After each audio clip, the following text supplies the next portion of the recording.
He risked his life to save a woman in danger, but he never expected what he would discover.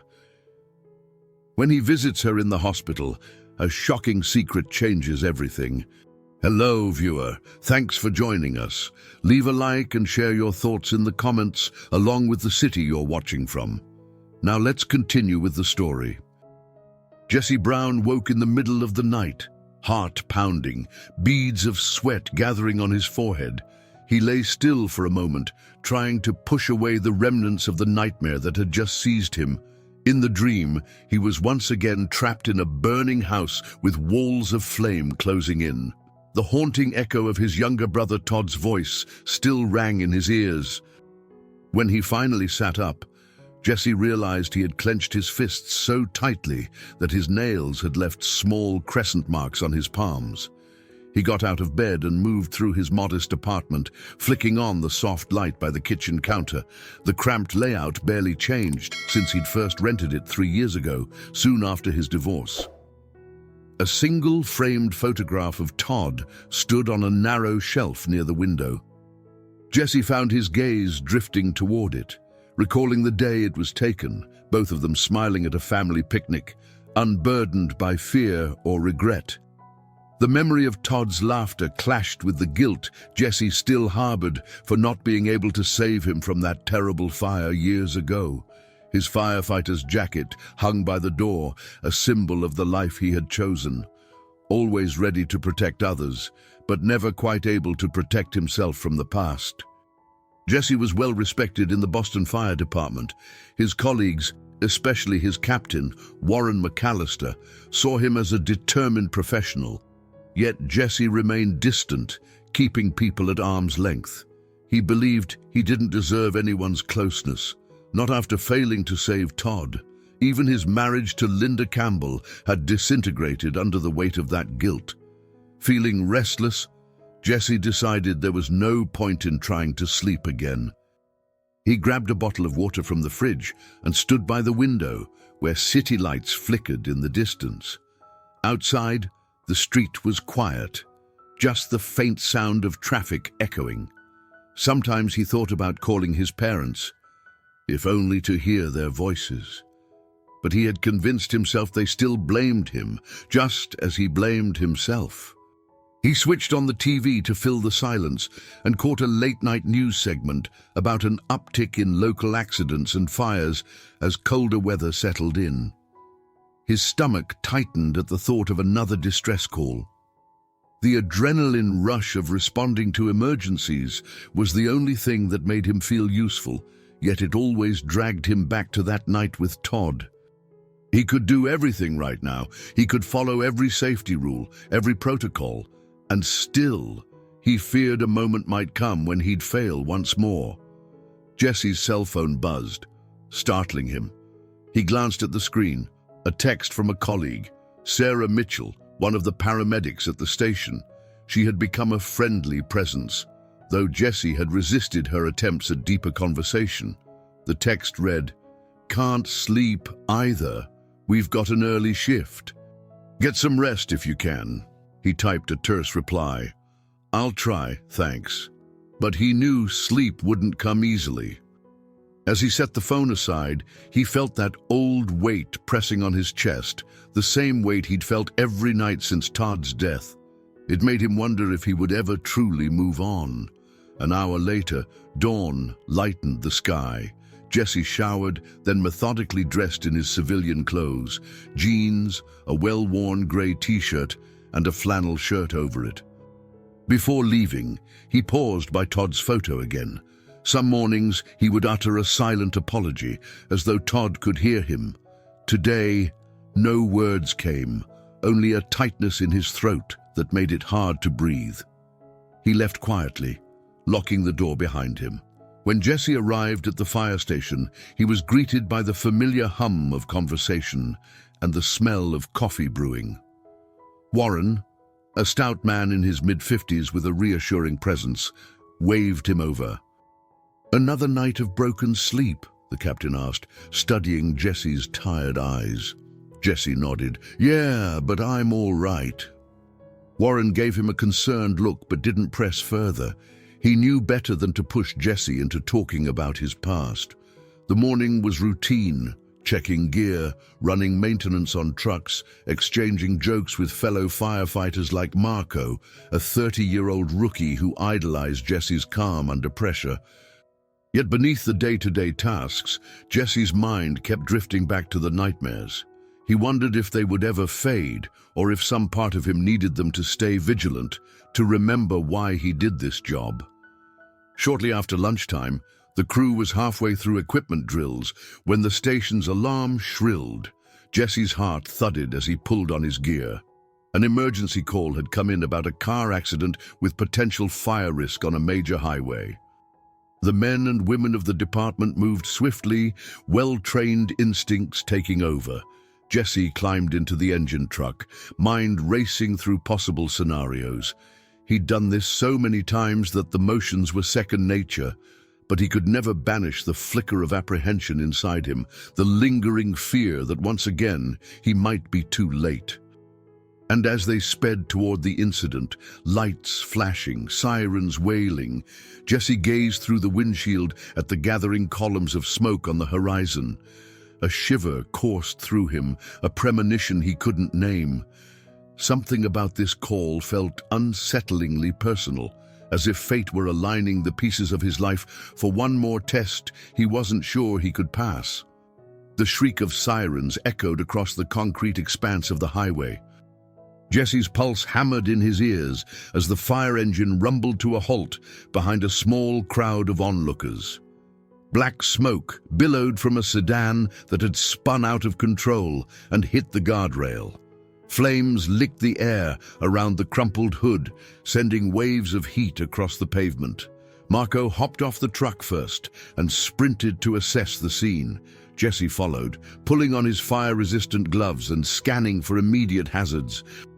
Cars slowed, forming a bottleneck, and anxious drivers watched from their windows. The entire area hummed with chaotic energy. "Possible entrapment!" Marco yelled over the roar of the flames. "The driver's still inside." Jesse's adrenaline spiked. He signaled to Sarah Mitchell, who had arrived with the ambulance, to be on standby.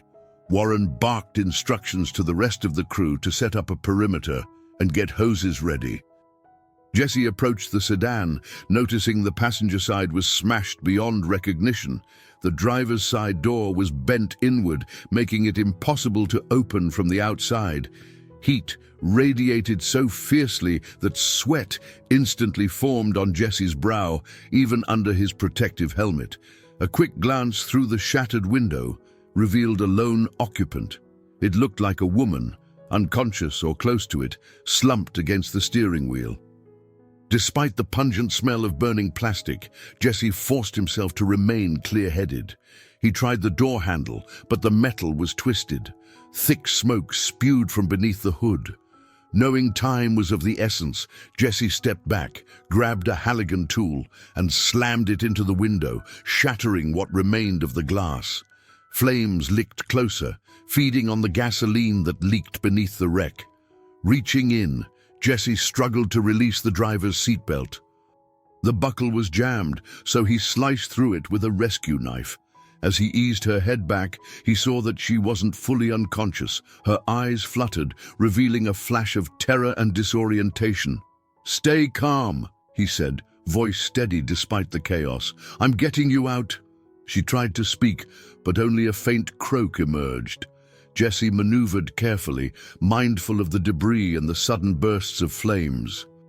When the seatbelt finally came free, he slid his arms beneath her shoulders, bracing her neck to prevent any further injury.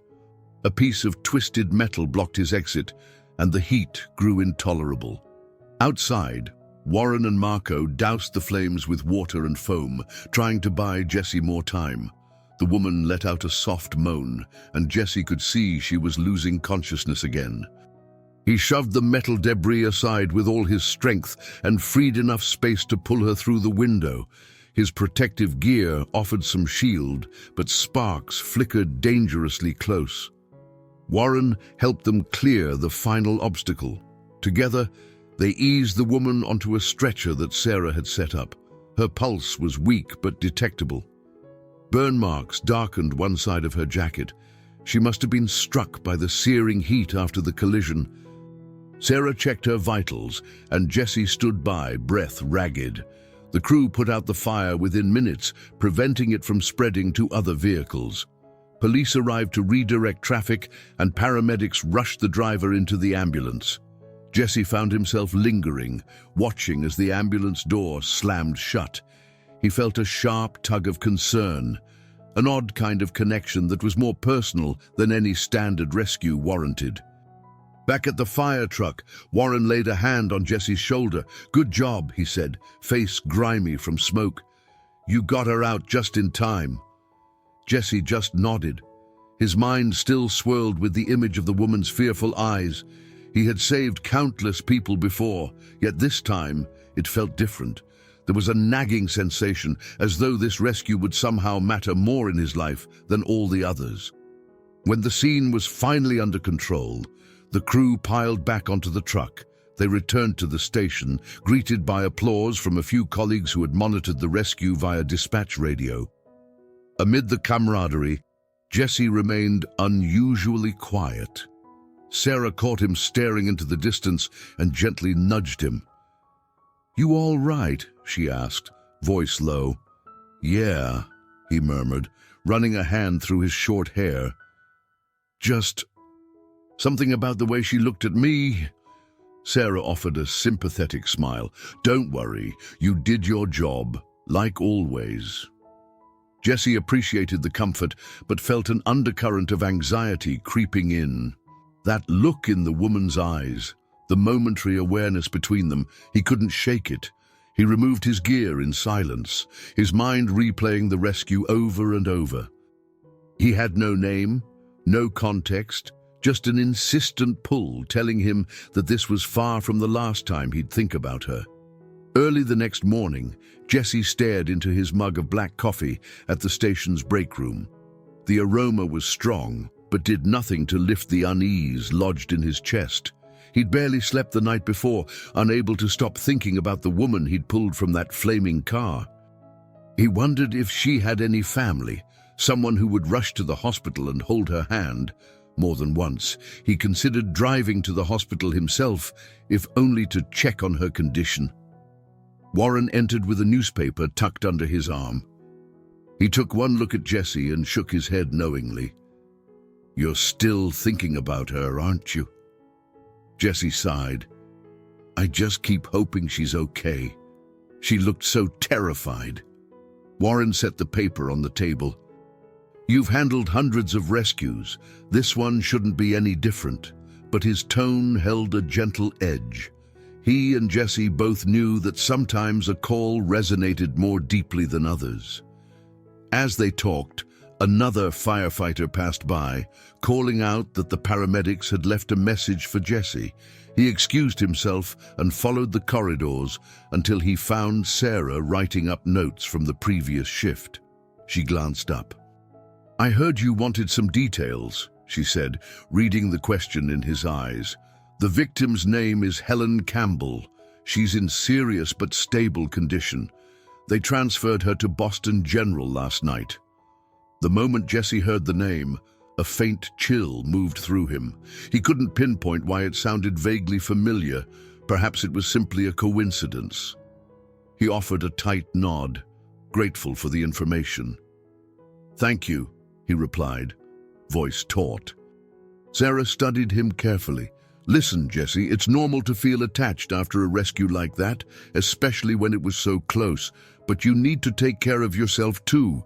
You can't shoulder every outcome alone." He wanted to argue that he was fine, that he knew the difference between professional concern and personal entanglement. Yet the memory of Helen's frightened eyes refused to fade. Instead, he gave Sarah a quick smile and made his way back to the common area, where the other firefighters were busy with morning routines.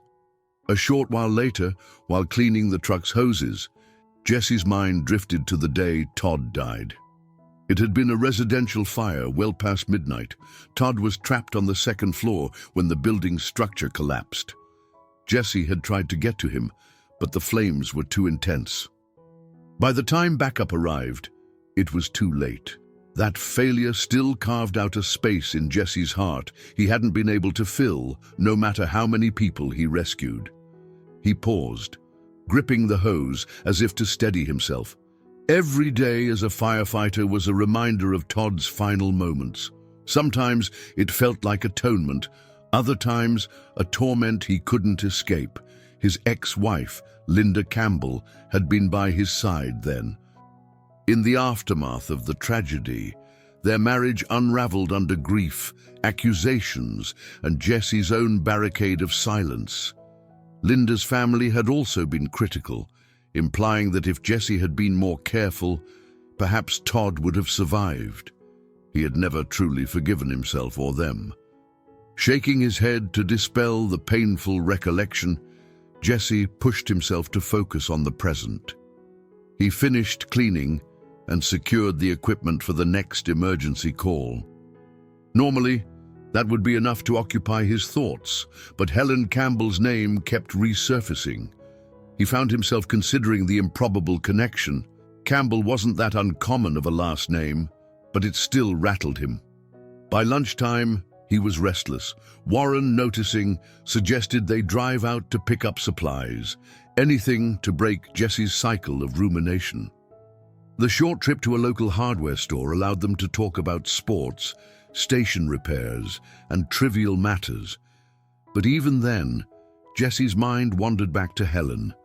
He imagined her lying in a hospital bed, alone and in pain. When they returned, Jesse prepared to start a routine maintenance check on the engines. Instead, he found his footsteps leading him to the quiet corner of the station where personal phone calls were allowed. He pulled out his cell phone, stared at it, and then glanced around to ensure no one else was nearby. He dialed Boston General's main line. After a few transfers, a nurse told him that Helen Campbell was still in the ICU, but showing signs of improvement. The nurse couldn't reveal much else due to patient privacy. Jesse thanked her and ended the call. He tucked the phone back into his pocket, a swirl of relief and worry pooling in his gut. Helen Campbell was alive. That should have been enough, he told himself, yet there was a persistent tug urging him to see her, as if somehow, by visiting, he could ease the weight that pressed down on him, the same weight that had never truly lifted since Todd's death. Later that evening, Jesse found himself at home, staring blankly at the TV while the local news droned in the background. He had a bowl of microwaved pasta on his lap, untouched.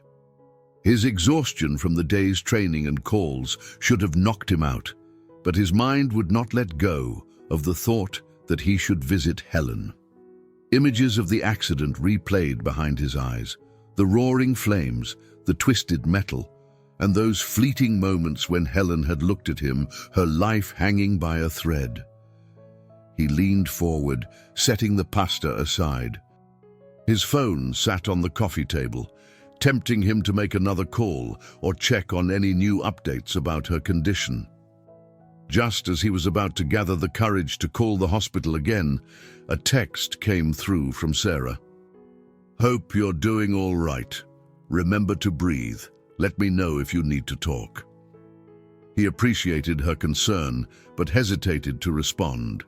He wasn't entirely sure what he needed, only that an uneasy sense of responsibility pushed him toward Helen. He closed his eyes and recalled the final argument he'd had with Linda before their divorce. It was after Todd's funeral, and she had demanded he open up about the details of that night. Jesse had refused, partly because he had already tortured himself with the specifics, and partly because Linda's father, Charles Campbell, had made it painfully clear where he stood. Even Linda's sister, Helen, was never mentioned much after the separation, at least not in Jesse's presence. Somewhere in the fog of his memories, he remembered Linda saying that her younger sister was independent and always away, traveling for work or law school. Jesse had never met her during his marriage, as Helen had been living in another city. He tried to recall more, but his mind drew a blank, leaving him with the unsettling possibility that the woman he rescued might be someone connected to that painful chapter in his life. At the thought of that coincidence, his heart pounded harder. Campbell, he repeated in his head. It could be a strange twist of fate, or it could just be a random case of two people sharing a common surname. Yet the curiosity gnawed at him with each passing minute. Unable to shake the feeling, Jesse flipped off the TV, grabbed his jacket, and headed out the door. The crisp night air stung his face as he walked the few blocks to where he'd parked his truck. He climbed in, turned the key, and glanced at the clock. It was late, but visiting hours at Boston General's ICU extended until a certain hour for immediate family and special circumstances. He wasn't sure if a firefighter checking on a rescue victim qualified as special circumstances, but he was ready to try. Traffic was light as he navigated the city streets. When he arrived at the hospital, he hesitated in the parking lot. After a long moment, he stepped out, telling himself this was simply to ensure she was doing well. No other motive. Inside the main lobby, a fluorescent glow gave everything a sanitized, hushed quality. The overhead speaker announced different ward extensions and visiting hours. Jesse approached the front desk, explained that he was the firefighter who had brought in Helen Campbell, and asked if he could see her briefly. The desk clerk hesitated, but made a phone call to the ICU. After what felt like an eternity, the clerk nodded and handed him a temporary visitor badge. He wound through corridors lined with softly beeping machines, the smell of antiseptic thick in the air. At the end of a hallway, he found a glass door with the letters ICU printed in bold. He noticed a nurse stepping out of one of the rooms, so he approached her quietly. "I'm here to see Helen Campbell," he said, voice subdued. "I helped bring her in." The nurse, an older woman with a kind expression, studied him for a moment. "She's still recovering. She's awake on and off," the nurse said gently. "You can step inside, but please keep it brief." Jesse swallowed hard, stepping through the door. It felt like crossing an invisible threshold into a place he didn't belong. The bright overhead lights hummed, and the monitor by Helen's bed showed a steady rhythm of her heartbeat. She was lying there, bandages on her shoulder and a few bruises visible on her face. Her eyes were closed, but her breathing was calm. He approached slowly, each footstep seeming too loud in the hushed space. A swirl of emotions raced through him. Relief she was alive, anxiety about intruding, and a flicker of something else he couldn't name. Standing beside her bed, he gently cleared his throat, unsure if she could hear him. I just wanted to see if you were okay," he whispered, though her eyes remained shut. He could see the slight motion of her fingers curling around the edge of the blanket, as if even in unconsciousness she sensed a presence. He felt an ache in his chest, an inexplicable need to protect her. Even though the day's adrenaline had subsided, some deeper drive within him refused to let go. Jesse stood there for several moments, feeling out of place in the sterile quiet. He was about to turn and leave when Helen stirred. Her eyes opened, clouded with pain and disorientation. She blinked, focusing first on the IV drip next to her before letting her gaze travel up to Jesse. He managed a small smile. "Hey," he said, keeping his voice low. "I'm Jesse. I was the firefighter who pulled you from the car." Helen's brow furrowed in confusion. It took her a few seconds to respond. "I remember flames," she said, her voice raspy. "And then someone grabbed me. You." "Yeah." He tried to keep his tone gentle. "I just wanted to make sure you were doing okay." She offered a faint, grateful nod. "Thank you. I'm not sure how to express it, sir, but thank you for saving my life." "Don't worry about that," he replied, feeling a rush of warmth he hadn't anticipated. "It's what I do." "How are you feeling?" Helen swallowed hard, looking down at her bandaged shoulder. "Sore." my head spinning. Her eyes drifted across the room, as though searching for something familiar. My fiancé, Eric, was supposed to come by. Jessie noticed a fleeting sadness cross her features. Maybe he'll be here soon, he offered, though he couldn't help wondering why the fiancé wasn't already there. Helen exhaled shakily. It's probably work. He's always busy. Shifting slightly, she winced. Her gaze settled on Jessie's face. I keep thinking about the accident, but it's all jumbled in my head. I only remember being pinned in the car and feeling the heat. Then darkness, and your voice. He cleared his throat, uncomfortable with the intensity of her gratitude. You were lucky in a lot of ways. The fire didn't get a chance to spread too far before we arrived. Helen stared at him with an expression that suggested she was trying to place him in some larger context. Your name is Jesse Brown? He froze, pulse jolting. Yeah, he said, trying to mask his surprise. Have we met before? For a moment, Helen remained silent. A shadow of recognition passed over her eyes, but it was tinged with uncertainty. I'm not sure, she admitted, her voice barely above a whisper. My last name is Campbell, Helen Campbell. The name lingered in the air. Jessie felt like the walls were closing in. He drew in a sharp breath, remembering his ex-wife, Linda, whose maiden name was also Campbell. His thoughts raced. It's a big city. Campbell is a common name. This could be a coincidence. But something deeper told him it might not be coincidence at all. Still, he forced a smile. Campbell, he repeated, making sure his voice stayed calm. That's nice. She caught the shift in his tone and narrowed her eyes a bit. Does that ring a bell? You look like you might know something. He shook his head, grappling for a neutral answer. I was married once, he said after a lengthy pause. My ex-wife's name was Linda Campbell. But you're probably not related, right? Helen's eyes grew wide, and the sudden tension in the room was palpable. She opened her mouth, tried to speak, but closed it again as if the words were stuck in her throat. Finally, she found her voice. Linda is my sister. It felt as if the temperature in the room plummeted. Jesse's breath caught in his chest. He stared at Helen, unable to form a coherent response. Linda had never shared much about her family, or at least not when they were together. He had known that Linda came from a prominent household, had a father named Charles, and an older sister he never met. He couldn't recall the details, but he hadn't imagined a scenario in which he would rescue that sister from a burning car years later. Helen looked equally rattled, her eyes flicking over Jesse's features as though seeing him for the first time. I had no idea, she managed, voice shaking slightly. Linda never mentioned... Her words trailed off as the realization washed over her. You were the brother-in-law I never met. They stared at each other, the hospital's beeping monitors filling the silence.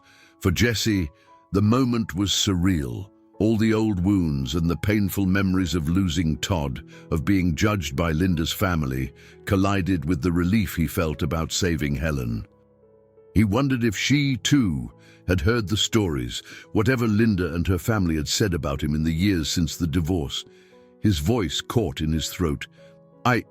This is a lot, he said, glancing at the door as if expecting someone to barge in and shatter the tension. Look, I just wanted to check on you. I didn't mean to dredge up anything.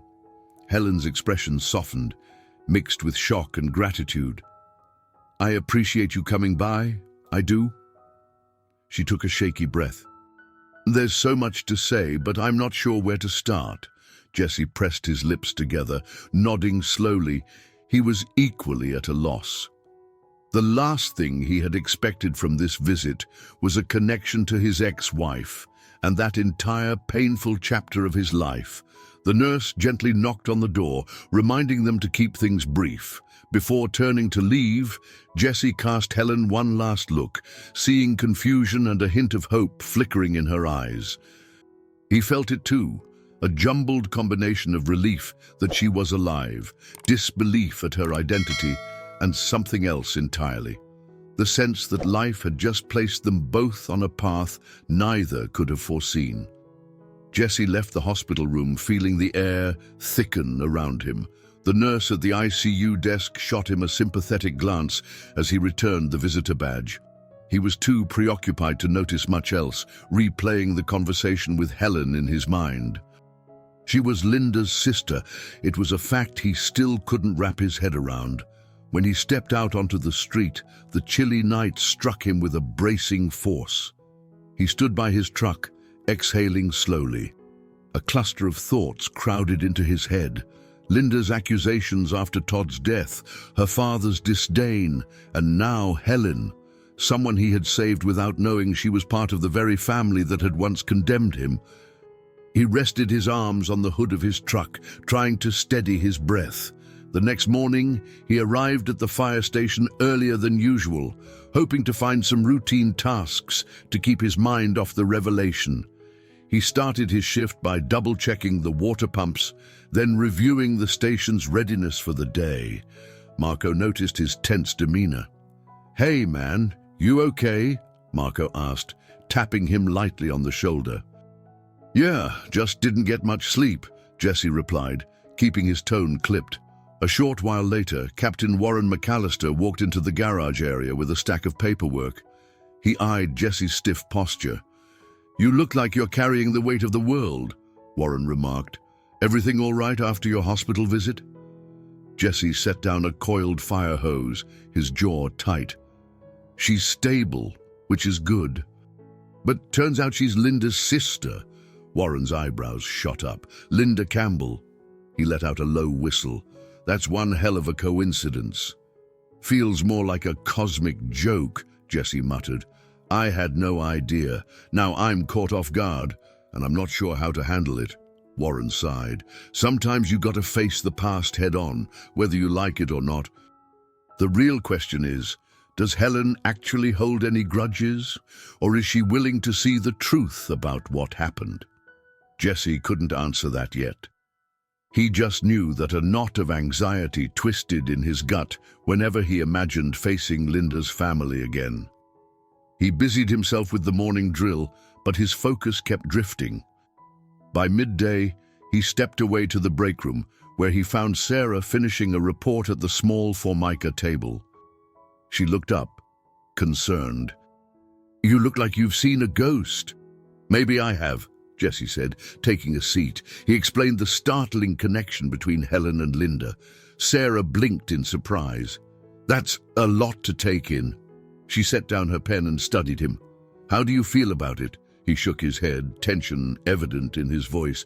"Confused. She seems nothing like Linda, but I'm afraid the rest of the Campbell family will soon crawl out of the woodwork. I remember how they treated me after Todd's death." Sarah hesitated. Could it be different this time? Helen might not share their perspective. Jesse shrugged. He recalled Helen's uncertain expression. She had looked more stunned than accusatory. "I guess I'll find out," he said quietly. Later that day, while Jesse was rechecking an engine's fluid levels, his phone vibrated. He pulled it from his pocket to see an unfamiliar number. On a hunch, he answered. "Hello?" A breathy pause.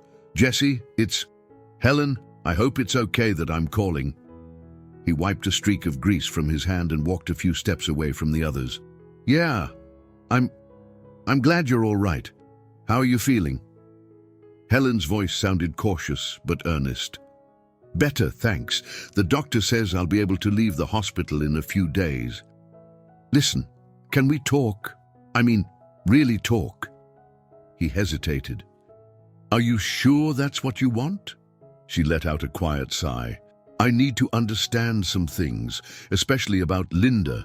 She and I aren't that close, but I know enough to sense there's more to the story than what was said back then." Jesse rubbed his forehead, the tension climbing. "I'd like to clear the air if that's what you're asking." But you might hear things your family never told you, things I'm not sure you'll want to believe." Helen's tone held a note of resolve. "I'm prepared for that. I just don't want to keep carrying around half-truths. I realize our meeting is complicated, but in a weird way. Maybe it's necessary." Jesse glanced toward Warren, who nodded encouragingly as though he could sense the nature of the call. Jesse steeled himself. "All right. I'll come by tomorrow evening if that works, after my shift." Helen murmured her agreement, and they ended the call. Jesse slid the phone back into his pocket. He inhaled slowly, aware that he was about to step into a tangled web of old resentments and possibly new insights. Part of him wished he could keep his head down and avoid every painful reminder of the past. Another part, however, felt drawn to the chance for honesty, maybe even closure. He turned back to the engine, but his mind was already leaping ahead to what he might say when he met Helen again.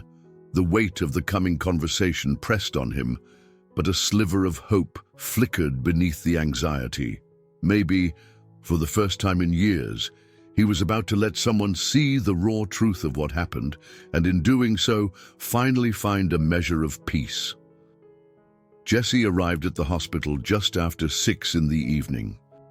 He found the corridors less crowded than before, and as he made his way to Helen's room, he could hear the hushed cadence of nurses' voices.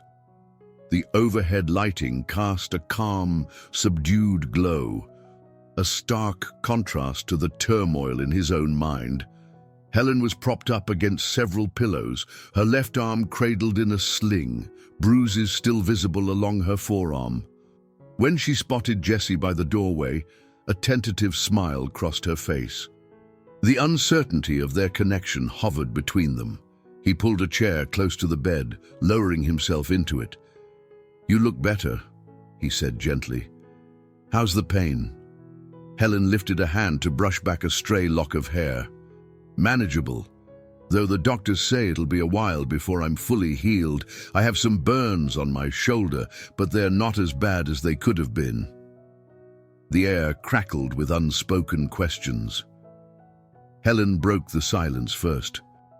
"Thank you for coming. I know this must be awkward." Jesse nodded. "Yeah, it is, but I figured we'd both just lay it out there, right?" She studied him, eyes flickering with curiosity. "Linda and I were never close. She's older than me by 2 years, but we grew up in very different ways. She went to law school here in Boston. I went to a different state for my education. We rarely crossed paths." Helen paused, searching Jesse's expression. "I do know about Todd's death. My parents, they said some harsh things about you." Jesse winced, memories flooding back. "I'm not surprised. They believed I should have done more, that I was reckless. But Todd was my brother. I did everything I could." He rubbed his palms, feeling the familiar guilt surface. Even Linda had her doubts. She never came out and said I killed him, but she implied it. Helen exhaled slowly. "I heard bits of the family story. My father, Charles, he can be very controlling. Once he forms an opinion, he rarely changes it." Jesse shifted in his seat. "I understand their grief. I was grieving too, but that got lost in the blame game. After Todd's funeral, Linda and I argued constantly. My attempts to explain fell on deaf ears." He looked away, recalling the final confrontation when Linda had demanded a divorce.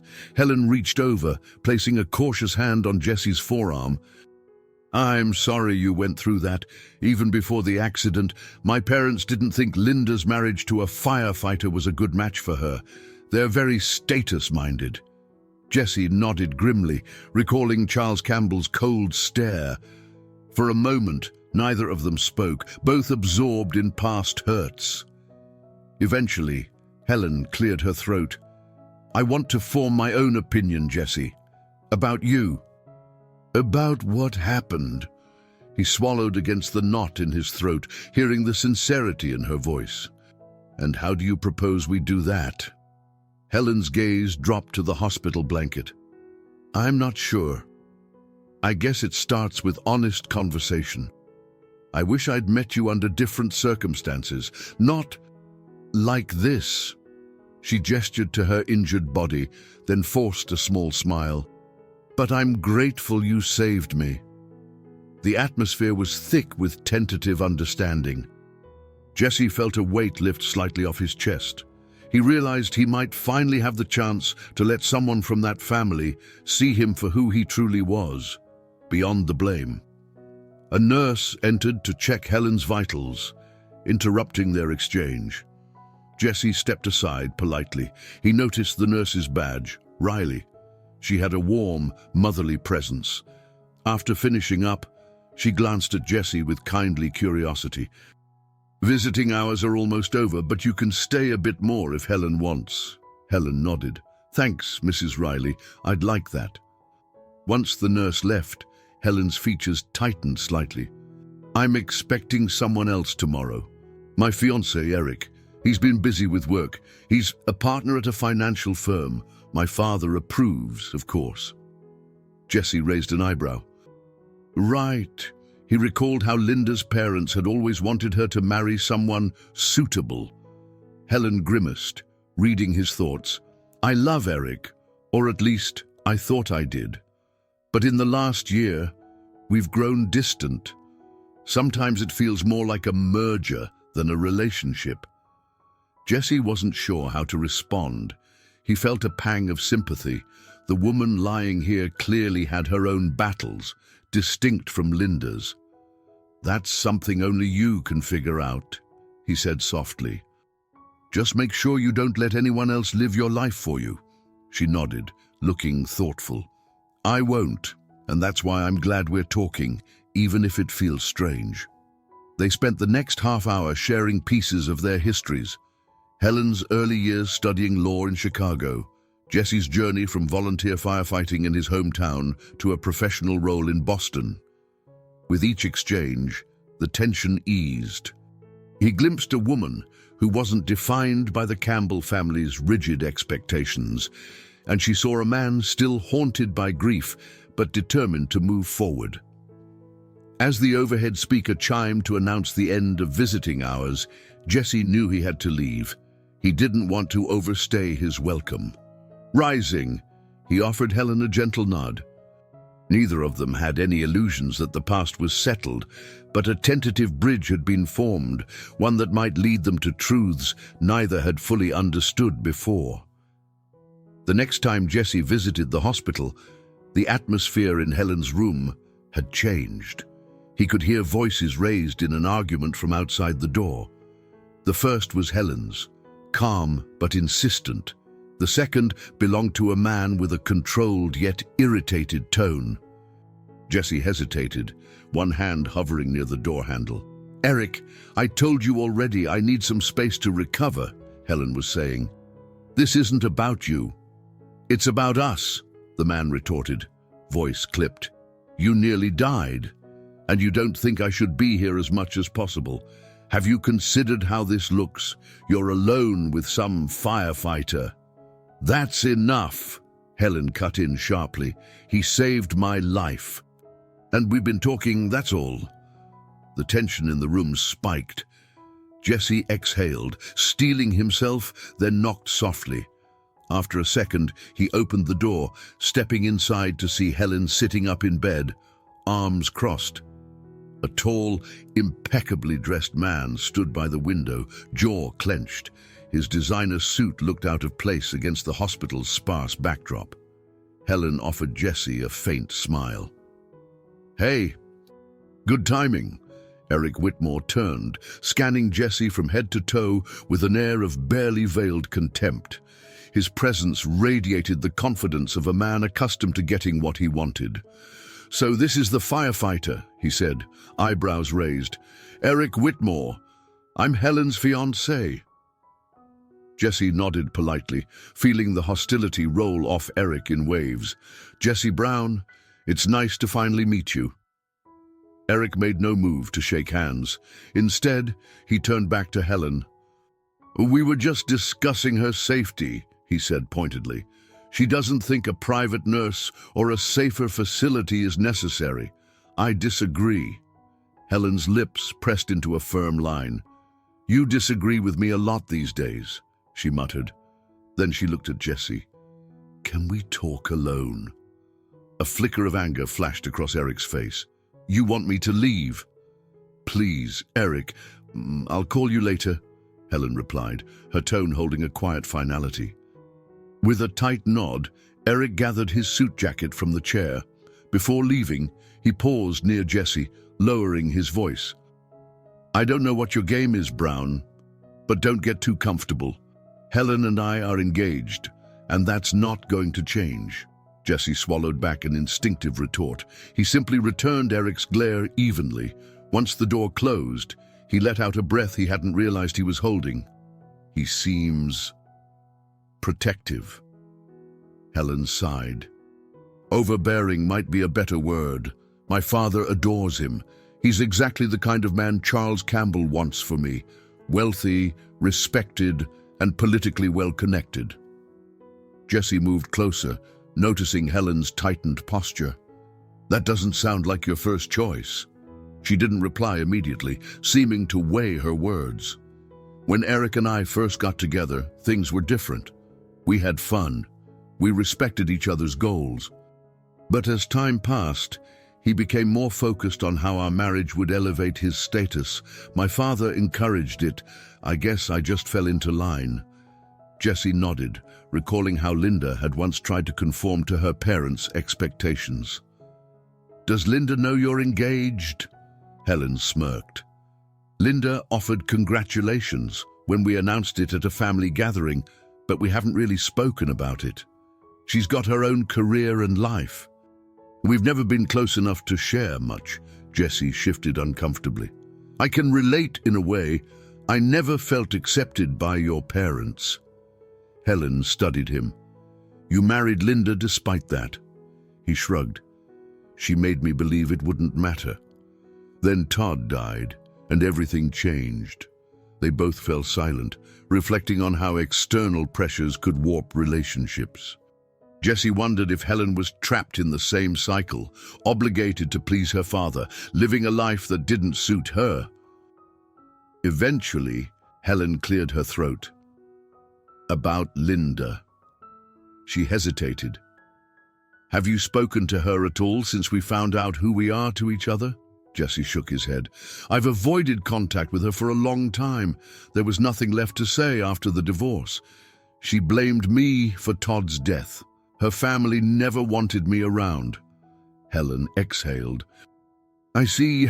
Well, Linda came by this morning, but she left quickly. She didn't seem thrilled to learn that you and I have been talking. She said she needed to discuss some things with me later." A knot of unease formed in Jesse's stomach. "I can't imagine she's happy about this." Helen managed a small smile. "To be honest, I don't think she's furious at me.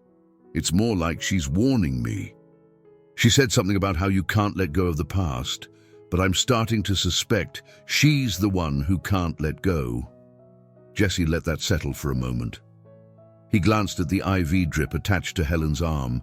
It reminded him of how vulnerable she was right now, injured, with conflicting voices all around her. "Look," he began quietly, "I know this is your personal life, but if you ever need help, let me know. I don't want you feeling cornered by anyone, not Eric, not your family, no one." Helen gazed at him, her expression softening. "You barely know me, Jesse. Why would you care so much?" He shrugged, struggling to articulate the tangle of emotion in his chest. "Because I saved you once," he said finally, his eyes meeting hers. "And maybe I just don't want to see you hurt, in any sense of the word." Something unspoken passed between them, an acknowledgement that their lives had become unexpectedly intertwined. The beep of a hallway monitor broke the hush. Outside, a nurse wheeled in a supply cart, reminding them they weren't in a world of their own, but a hospital bustling with staff and patients. Helen reached for a cup of water on the bedside table. "Thanks," she said softly, taking a slow sip. "I might just accept that offer, depending on how things go." Jessie nodded, realizing this was more than just another rescue. Whatever path lay ahead, it was bound to be fraught with conflict, family expectations, an unsettled ex-wife, and a powerful fiancé who saw Jessie as a threat. Yet despite it all, he couldn't deny the sense that he was exactly where he needed to be at this moment, for Helen and perhaps for himself. In the following days, Helen's condition improved enough that her doctors considered discharging her soon. She walked slowly with a physical therapist, regaining strength, and the bruises on her face began to fade. During this time, Jessie found himself drawn to the hospital more often than he had anticipated. Not every visit involved conversation. Sometimes he just stood by her room's doorway, exchanging a nod or a faint smile when she was too tired to talk. One afternoon, as he made his way to Helen's room, a voice called out from behind, "Jesse Brown!" He turned to see a man in a plain grey suit, mid-40s, with a police badge clipped to his belt. "Yeah, John Matthews, Boston PD detective," the man said, extending a hand. "I'm a friend of Helen's. She asked me to look into the cause of her accident." Jesse shook his hand cautiously. "Any new information?" Matthews pursed his lips.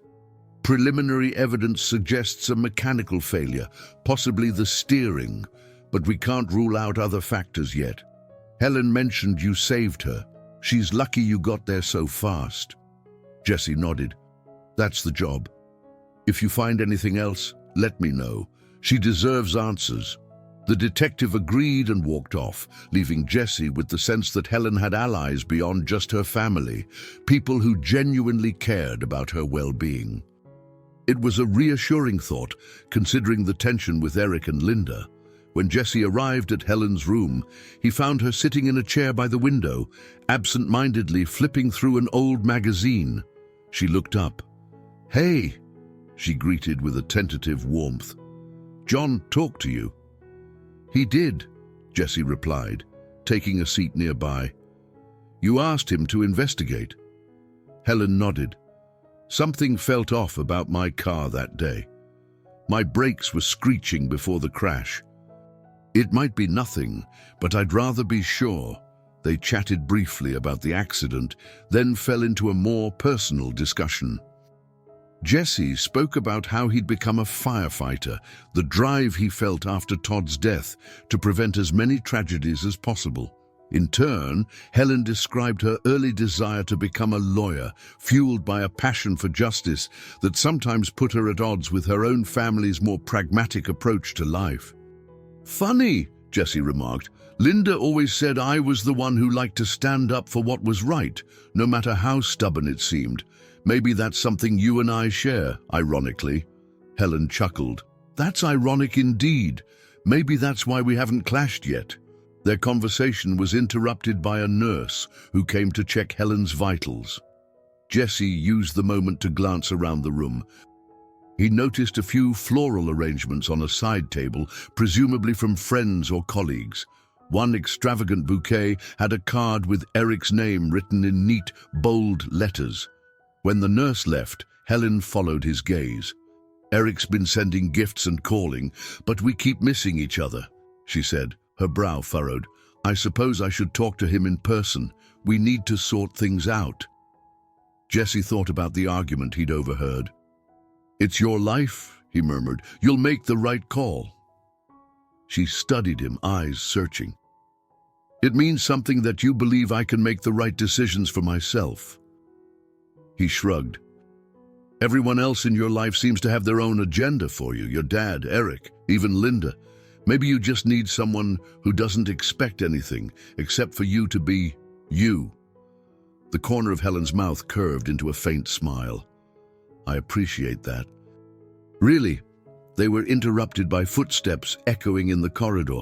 Linda Campbell appeared at the doorway, face taut with tension. She had the same sharp features as Helen, though her eyes carried a flicker of resentment when she noticed Jesse. Helen invited Linda inside with a polite nod. Jesse stood, intending to leave and give them space, but Helen motioned for him to stay. Linda took a seat on the edge of Helen's bed, crossing her arms. "You seem better," Linda observed, her tone guarded. "I am," Helen responded. "Thank you for visiting." A strained pause settled in. Linda's gaze flicked to Jessie, then back to Helen. "I'm guessing Jessie told you about the past," Linda said tersely. Helen nodded, bracing herself. "He told me about Todd, about the fire, about how you and Dad reacted." Linda pressed her lips together. "Yes. Well, we all had a hard time. Maybe we said things in anger, but Todd was family. We expected Jessie to, I don't know, we expected miracles, I guess." Jessie felt a surge of indignation, but kept quiet. Helen's expression grew more serious. "I understand grief does strange things to people, but I needed to know the full story." Linda looked at Jessie, something like regret mingling with defensiveness in her eyes. "I see you're not letting this go." Jessie cleared his throat, trying to speak calmly. "Helen deserves the truth, not a version shaped by blame." Another silence descended, heavy with unsaid apologies. Helen glanced between them, seeming to sense the weight of their history. Finally, Linda rose, shaking off her hesitation. "Helen, you can call me if you need anything. My schedule is packed, but I'm just a phone call away." She shot Jessie a final, unreadable look before stepping out into the hallway. Once Linda was gone, Helen released a breath she'd been holding. That was less explosive than I feared, but still awkward. Jessie nodded, his heartbeat slowing. "She's still angry at me, but it felt different. Maybe she's starting to question her own certainty." Helen tossed the magazine aside. "Bridges and barriers, right?" she said softly. "We're building a few bridges here, I think, but there are still plenty of barriers left to break," Jessie agreed, sensing that each interaction, whether with Linda or the rest of the Campbell family, would either reinforce the old walls or open new pathways toward understanding. There was no quick resolution in sight, but for the first time, he felt that some measure of reconciliation might be possible, however tenuous it seemed in the moment. Sarah Mitchell usually kept her distance from personal drama at the station, but when she found Jessie hunched over a coffee in the break room, she pulled up a chair beside him. The day's routine calls had slowed, leaving them a rare pocket of quiet. "You're thinking pretty hard," she remarked, taking a sip from her own mug. "Want to talk?" Jessie sighed. He explained his ongoing visits with Helen, the tension with Eric, and the fraught encounter with Linda. Through it all, Sarah listened intently, occasionally nodding in sympathy. "So Helen is your ex-wife's sister," Sarah summarized, eyes widening. "That's unusual." "Tell me about it," Jessie said, stirring his coffee absently. "But she's different from Linda, more open-minded." Sarah gave him a gentle nudge. "And is that starting to make you feel something beyond just concern for her well-being?" Heat rose in Jessie's cheeks. He looked away. "I don't know. She's engaged, for one thing, and I'm not looking to complicate my life, but she's easy to talk to, and it feels like we're both helping each other confront old wounds." Sarah set her mug down. "Then keep talking. If it turns into something, you'll figure it out. If it just helps you both heal, that's still worth it." That evening, Jessie dropped by the hospital to check on Helen and found an unexpected visitor in her room, John Matthews, the detective. He was flipping through a stack of papers while Helen listened intently. Jessie hovered by the doorway. "Afternoon," Jessie greeted, stepping in. "Everything all right?" Helen gave him a small smile. "John's updating me on the car investigation." Matthews looked up. "We found a manufacturing defect in the steering column. It's likely the main reason for the crash. I just wanted to let Helen know we're pressing the manufacturer to accept liability." Helen's face tensed. "At least that explains the sudden loss of control. But thank you. I appreciate you digging deeper." Matthews nodded. I also have an old friend at the fire department who told me more about how you were rescued. Seems you were lucky Jesse here was quick on the scene. He turned to Jesse, expression warm. Good job, man. Jesse shrugged, a bit uncomfortable with the praise. Just doing what we're trained to do. Matthews organized his papers, then patted Helen's shoulder lightly. I'll be in touch. Try not to worry about the legal aspects. Focus on getting stronger. As the detective left, Helen leaned back against her pillows, looking relieved. At least that question's answered. Jesse pulled a chair closer. That's good news, right? Helen nodded, fiddling with the hem of her blanket. Yes, in a way, but it doesn't change the fact that my life feels shaken up. My engagement, my family issues, it's all in flux. And then there's you. He blinked at the note of uncertainty in her voice. Me? She paused, choosing her words carefully. The fact that you're the one who saved me, someone I was probably supposed to dislike because of old family drama, has changed things. I'm trying to figure out what it means for me, for Eric, for Linda. Jesse's stomach knotted. I can't answer that for you. Helen's eyes flicked to him. No, but you can be honest about how you feel. A subtle tension charged the air. Jesse rubbed the back of his neck, recalling Sarah's suggestion that he face his emotions head-on. Okay, he said, voice low. I care about you, and I want you to be safe. We've talked more than I ever did with Linda at the end. But I'm also aware that you have a fiancé and a life that doesn't necessarily include me. Helen exhaled slowly. He and I need to talk. A real conversation, not just the surface-level pleasantries or arguments. After that, maybe I'll know where we stand. Jesse nodded. For what it's worth, I'm not pressuring you to do anything, but if you need someone to talk to, someone who's not in your family's pocket, I'm here. The gratitude in her eyes was evident. Thank you. Before the conversation could delve deeper, they heard a soft knock. A familiar face peeked around the door. Captain Warren. Jesse shot upright, surprised. Warren stepped in, glancing around the hospital room with a fatherly air.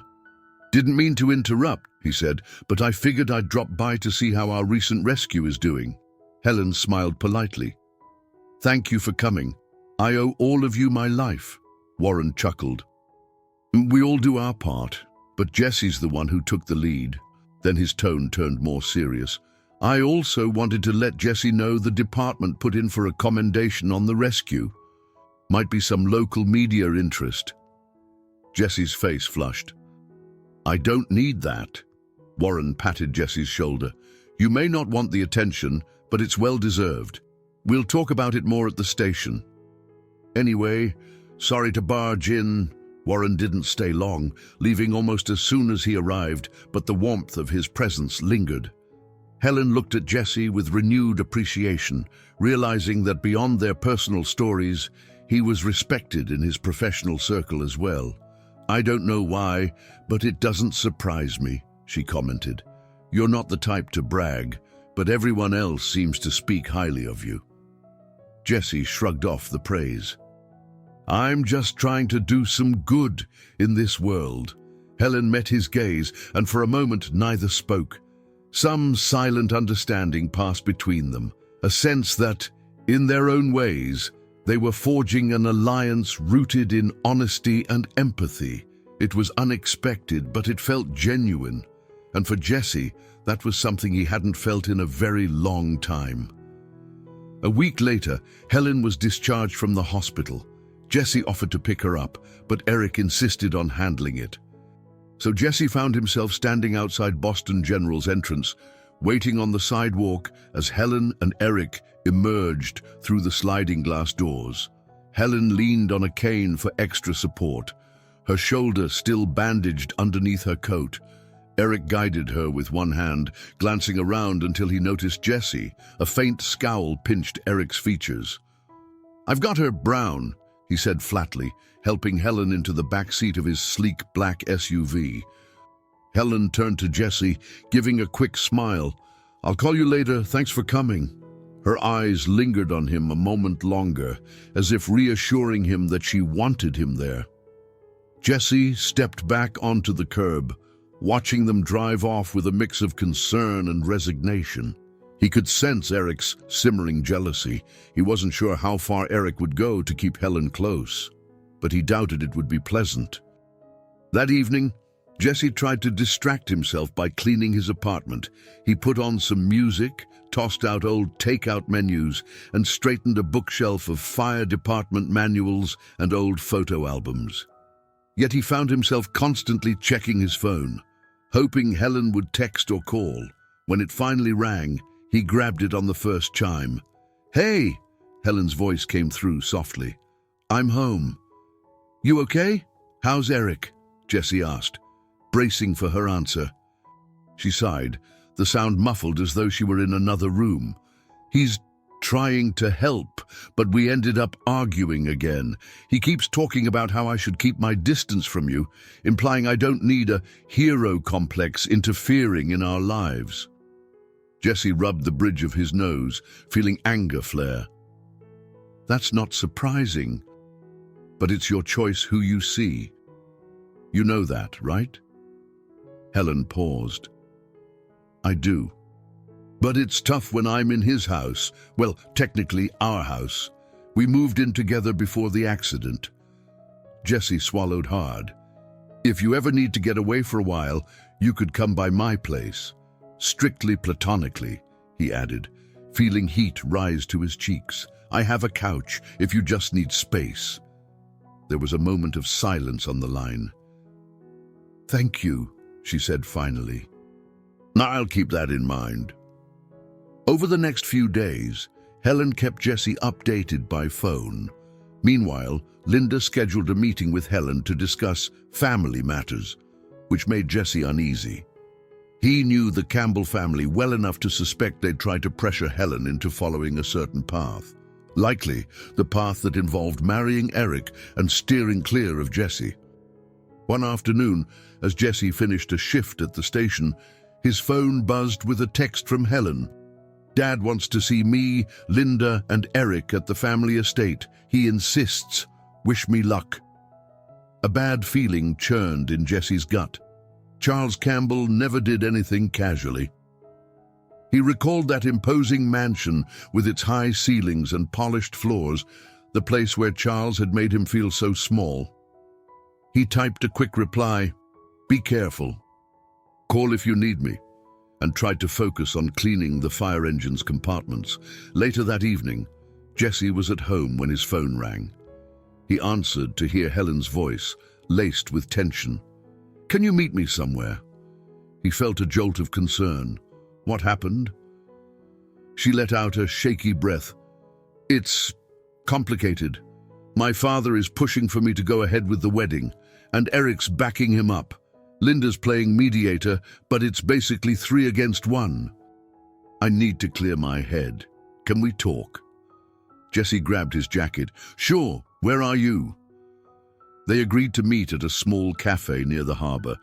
Jesse arrived first, sipping hot tea while glancing at the door. When Helen walked in, she looked drained, her posture tense. He stood quickly to help her with the door, noticing she still limped slightly. She leaned the cane against the table and sank into a chair. "Are you all right?" he asked softly.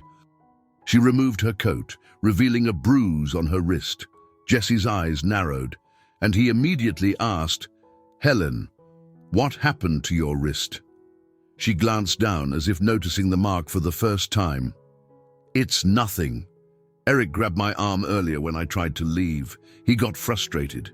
Jesse felt a surge of anger. "He had no right to do that."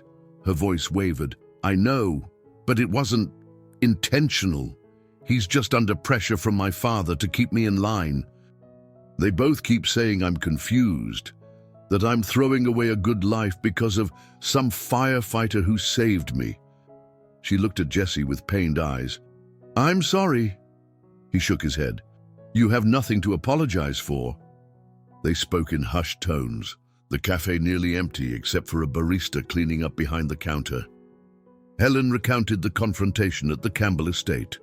Her father's insistence on finalizing wedding plans, Eric's growing impatience, Linda's half-hearted attempt to calm everyone. Finally, Helen sighed. "They want me to stop talking to you. They say it's stirring up too many old issues." Jessie reached for her hand, a gentle, reassuring touch. "I can stay away if that's what you want. But only if it's truly your choice." She met his gaze, her eyes shimmering with tears she was fighting to hold back. "That's just it. It's not what I want, but I'm not sure how to break free from their expectations. Eric's family is close to mine, and everything is so tangled, but I can't marry him just to make everyone else happy." Jessie leaned forward. "Helen, your life is yours to live. If you don't want this wedding, you need to say so." She nodded, jaw clenched. "I will, She paused, voice trembling.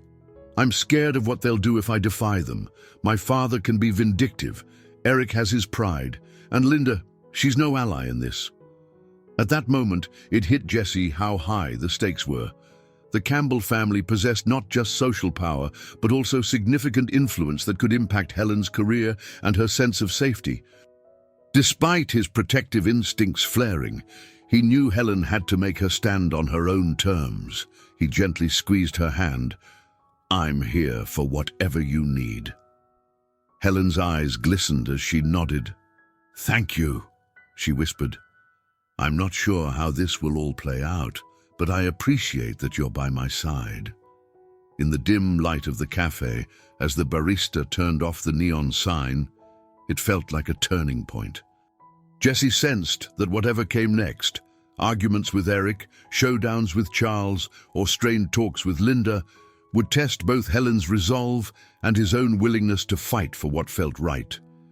The first confrontation had happened, but it was clear this was only the beginning of a larger battle for Helen's independence and Jessie's chance at a peaceful heart. Over the next few days, Helen struggled under the weight of conflicting loyalties. She was recovering at the opulent house she shared with Eric in one of Boston's upscale neighborhoods, her every move monitored by a rotating staff of housekeepers and private nurses her fiancé had insisted on. The stately home boasted a marble foyer, tall windows overlooking a manicured garden, and rooms filled with carefully curated furniture that felt more like museum pieces than possessions meant for everyday life. Early one morning, Helen ventured outside for a short walk, leaning on her cane for support. The crisp autumn air stung her cheeks as she circled the garden. Despite the lush roses and trimmed hedges, she felt stifled, as though every detail of this place had been chosen by someone else for someone else. She paused near a stone bench, recalling how Eric's generosity had once impressed her, how it had seemed like a grand gesture of love. Now it felt more like a gilded cage. Not long after, she got a text from Jessie asking if she was feeling better. She replied with a brief reassurance, secretly grateful for his concern. They hadn't seen each other in person since their conversation at the cafe. She found herself missing the honesty of their talks. With him, she could acknowledge that her life was in turmoil without fear of being judged. Later that afternoon, she sat in the living room, an elegantly decorated space where she'd once hosted events with Eric to showcase their perfect partnership. Now it felt hollow. Eric was off at his firm, leaving her to recover alone. She was about to doze when Linda showed up unexpectedly. Dressed in a tailored suit, Linda walked in with the self-assurance of someone used to winning arguments in court. Helen tensed. "Did Eric call you?" Linda shook her head, setting her briefcase on a chair. "No, I came because Dad wants an update. He's concerned about the wedding plans, or lack thereof. He asked me to talk to you." Helen braced herself. "There's not much to say. I'm still healing, physically and otherwise." Linda took a seat across from her, crossing one leg over the other. "Helen, you're free to make your own decisions, but Dad expects a certain standard." This wedding is more than just a personal affair. It's practically a merger between two influential families. Postponing it indefinitely is going to raise questions. A flicker of frustration crossed Helen's face. What about what I want? What about the fact that Eric seems more interested in pleasing Dad than in supporting me? Linda hesitated. Eric is under pressure too. Father's old-fashioned, but his support matters. You know how he can be. He's offered to handle some of your medical bills and any future legal actions if you just cooperate. Helen exhaled slowly. It was typical of Charles Campbell to dangle financial incentives in exchange for compliance. She remembered how her father had always prized reputation and business connections over individual happiness. I can't marry someone just to keep Dad's reputation intact, she said, her voice trembling with barely restrained anger. Linda leaned forward. Then what is your plan, Helen? To sit in this house, texting that firefighter who's got no stake in our family? You think Dad will just accept that? The mention of Jesse made Helen clench her hands in her lap. Jesse saved my life. He's also been the only person who actually listens to me without an agenda. Linda's gaze hardened. He has his own baggage, Helen. You may not know the full story. He couldn't save his own brother. Did he tell you that? Did he tell you how our family felt about it? Yes, he did, Helen snapped, her voice reverberating around the lavish room. And maybe, if you'd given him a chance, you'd realize he's been drowning in guilt for years. While you and Dad pointed fingers, Linda's expression flickered, part guilt, part defiance. We were grieving too. Emotions were high. Helen realized she was gripping the arm of the sofa so tightly, her knuckles turned white. She forced herself to calm down. Look, I'm not saying I'm in love with Jesse, but I am saying I won't shun him just because Dad and Eric disapprove. I owe him at least my respect and my gratitude. A tense silence fell between them. Eventually, Linda sighed and stood, gathering her briefcase. You're my sister, Helen, and I do care about you. But be careful. If you push Dad too far, he'll cut you off in more ways than one. This family can be unforgiving. Helen watched Linda walk out, a knot tightening in her chest. She thought about the choices laid out before her: marry Eric to maintain the family's favor, or break away and risk their wrath.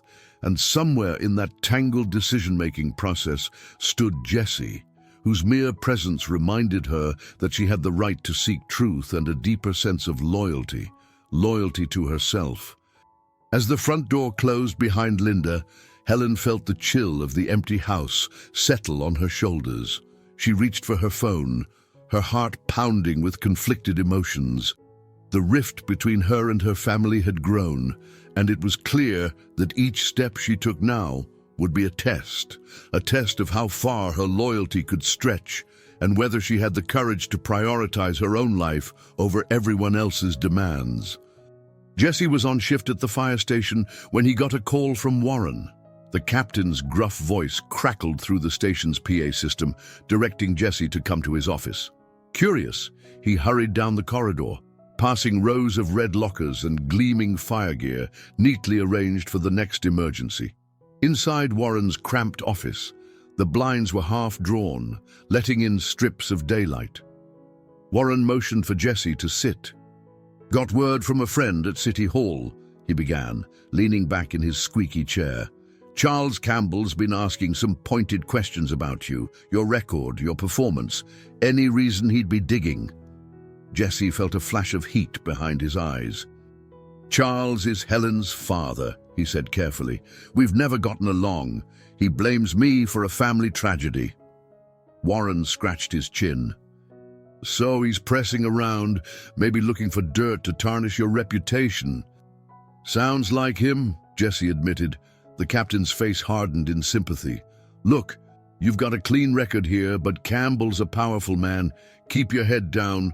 Do your job. If anything fishy comes up, let me know. Jesse nodded, thanking him for the warning. As he walked out, a heaviness settled over him. He'd nearly forgotten how ruthless Charles could be in protecting his family's image. Jesse suspected Charles had learned of Jesse's renewed contact with Helen and saw it as a threat.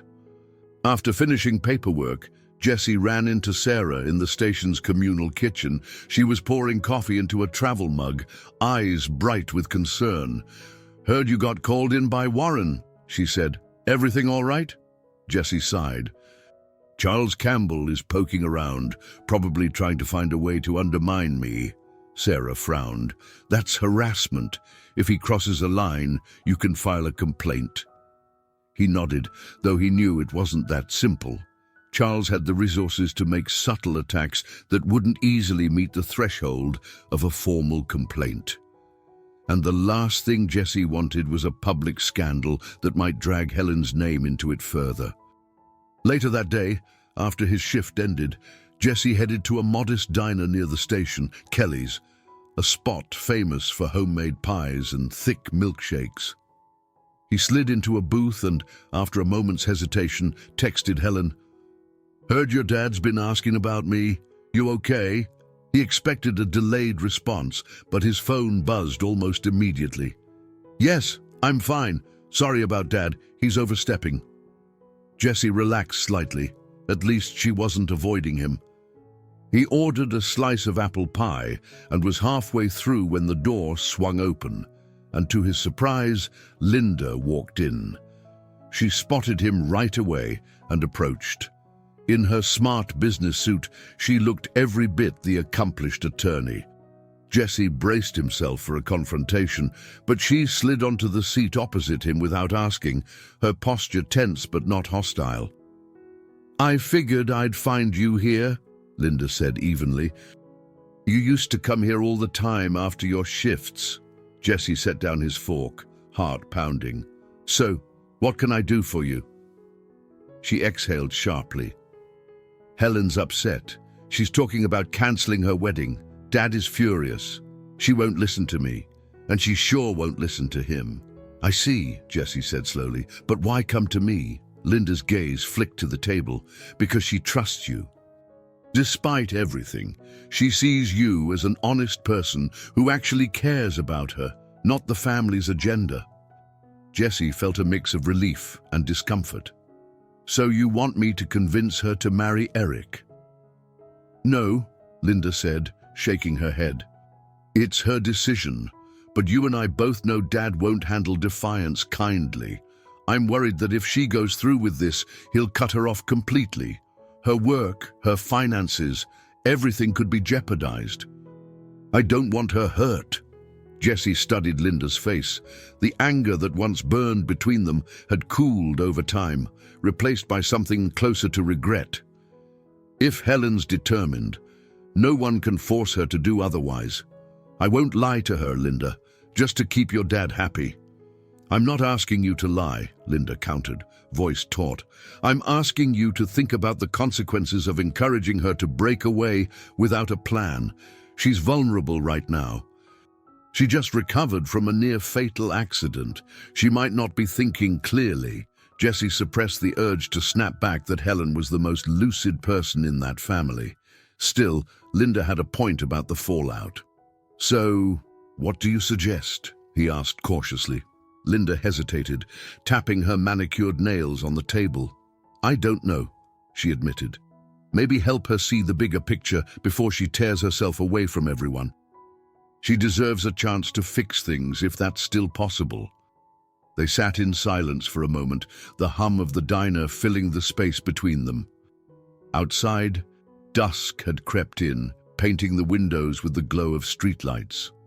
Jesse looked at Linda, remembering how they had once shared a life together before everything burned down, both literally and metaphorically.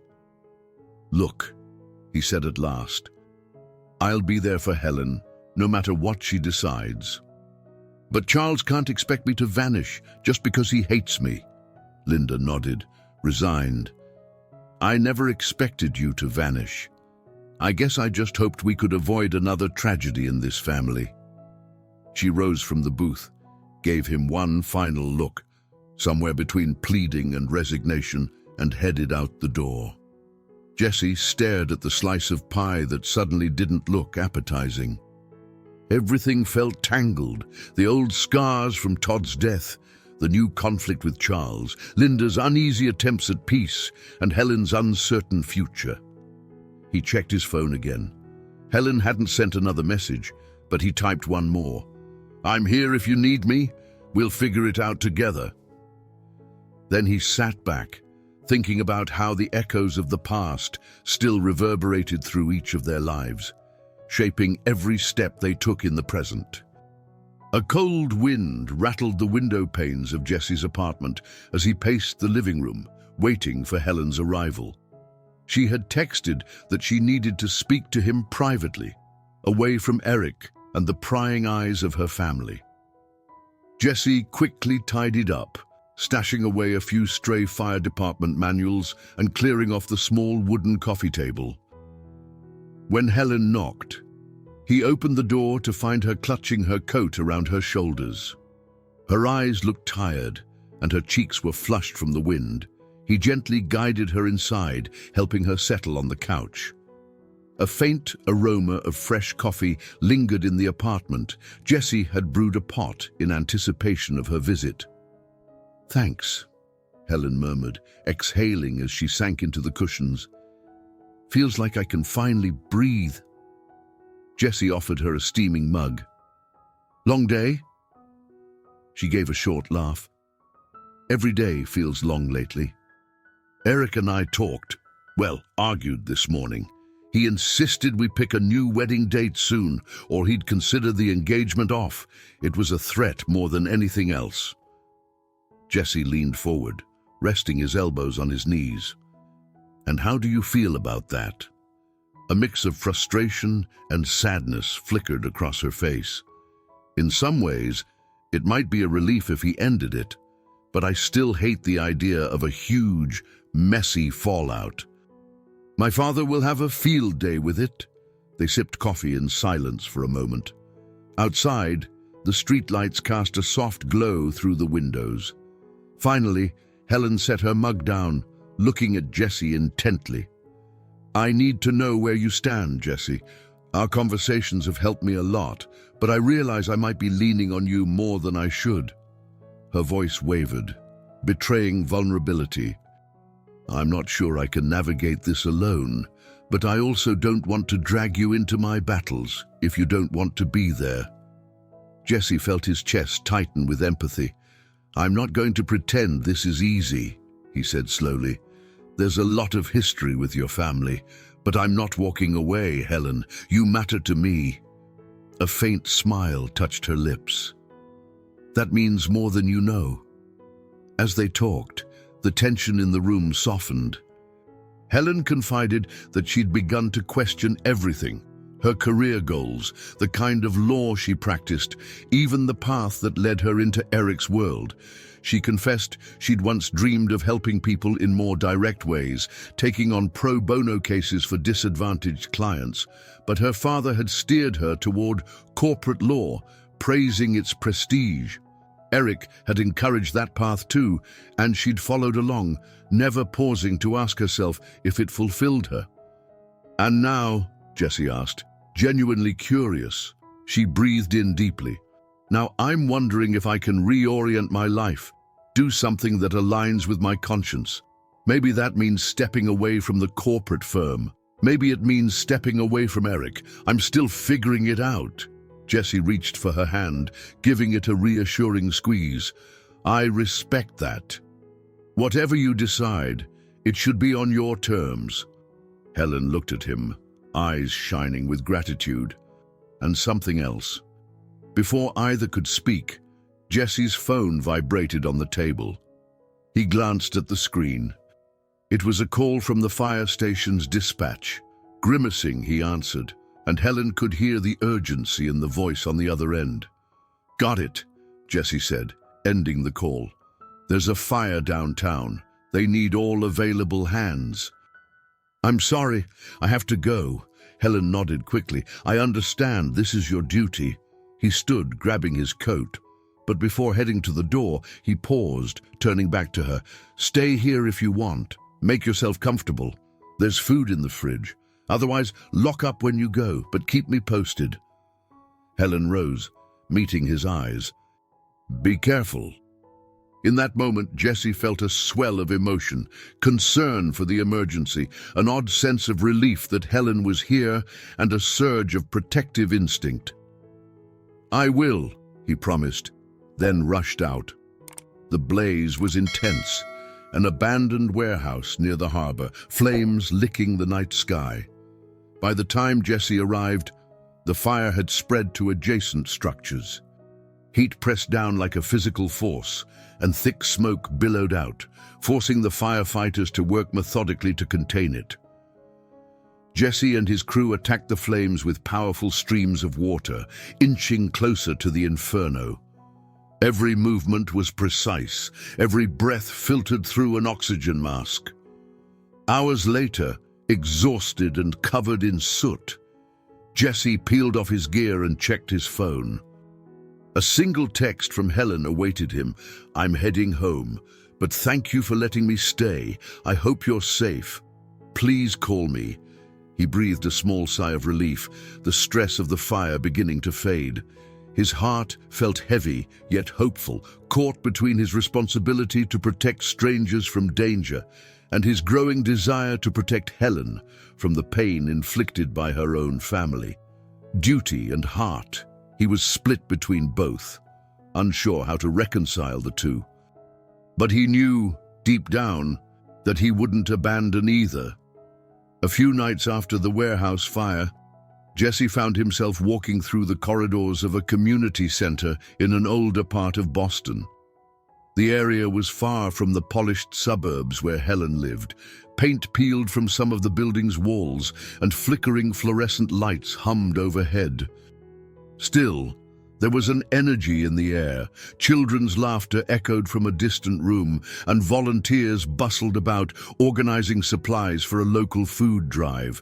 Helen had asked him to meet her there. She wanted to learn more about volunteer opportunities, legal aid clinics, and other ways she might reconnect with her earlier aspirations of helping others. He found her in a small office, seated at a makeshift desk with piles of pamphlets. She wore a casual sweater and jeans, looking surprisingly relaxed compared to the glossy corporate attire she often sported. When he entered, she glanced up and beamed. "Hey, I'm so glad you came." He took in the sight of her rifling through stacks of legal aid flyers. "I'm impressed," he said, stepping closer. "Didn't think your father's circle would appreciate you hanging out here." She shrugged, a determined glint in her eyes. "That's exactly why I'm here. I'm done letting my father's opinions run my life. If I want to get involved with pro bono work, I should at least start by seeing what's out there." Jessie nodded, admiring her conviction. He was also aware that this step was more than just a professional choice. It was a statement of independence. "Need any help?" he offered. Helen handed him a set of folders. "Yes, please. Can you alphabetize these?" "They're applications for clients who need representation in housing disputes." They worked quietly for a while, sorting and categorizing. Occasionally, their eyes would meet, and a warm undercurrent passed between them, an unspoken recognition that they shared a mutual purpose beyond mere conversation. A tall woman with braided hair, dressed in a modest blouse and skirt, poked her head in. "Helen, hi, I'm Cynthia, the coordinator here." "Good to meet you in person." Helen smiled, introducing Jessie. "This is Cynthia Rose. She's been giving me a crash course in how the center operates. Cynthia, this is Jessie Brown." Cynthia greeted him politely, then focused on Helen. "We'd love your expertise for a few landlord-tenant disputes if you're up for it. Nothing major, just some folks who need legal advice to avoid eviction." Helen's eyes sparkled with eager resolve. "Absolutely. I'd be happy to help. Let me wrap up here and we can talk details." With a nod, Cynthia left, and Helen turned back to Jessie, enthusiasm lighting up her face. This is what I've been missing, feeling like I'm making a real difference. He returned her smile. Sounds like a big change from corporate law. Helen's gaze flickered momentarily with concern. Yes, and it might come at a cost. My father sees pro bono work as charity cases that don't boost the family's standing. Eric thinks it's a waste of my professional capital, but I can't keep living by their rules. Jessie set down a folder, stepping nearer to her. Change can be hard, he said quietly, but you're rediscovering what matters to you. That's something worth fighting for. She hesitated, as though weighing whether to voice her next thought. Speaking of fighting, I told Eric I need time before setting any wedding date. He didn't take it well, Jessie nodded, tension creeping into his shoulders at the mention of Eric. Did he threaten you again? Helen averted her gaze. Not explicitly, but he made it clear that my father has invested a lot in this alliance, as they call it. He even said that if I walk away, I can't expect the same social or financial safety net I've always had. Jessie felt a surge of protective instinct. You don't need their safety net. You're strong enough to stand on your own. She gave him a soft, grateful smile. Thank you. My biggest concern is how all this stress might push Dad to dig more into your life, your career. I don't want you caught in the crossfire.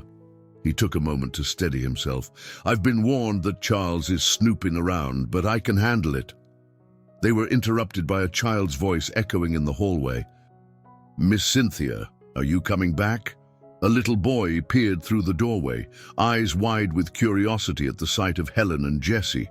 Helen laughed, a real, unguarded laugh that lit her face in a way Jessie hadn't seen before. We'll be right there, she called. Soon after, Cynthia returned, whisking Helen into a discussion about upcoming legal workshops. Jessie watched from the sidelines, a sense of admiration warming him from within. This was Helen pursuing something that resonated with her soul, unencumbered by her father's ambitions or Eric's demands. When they finally finished, the center's lights were dimming.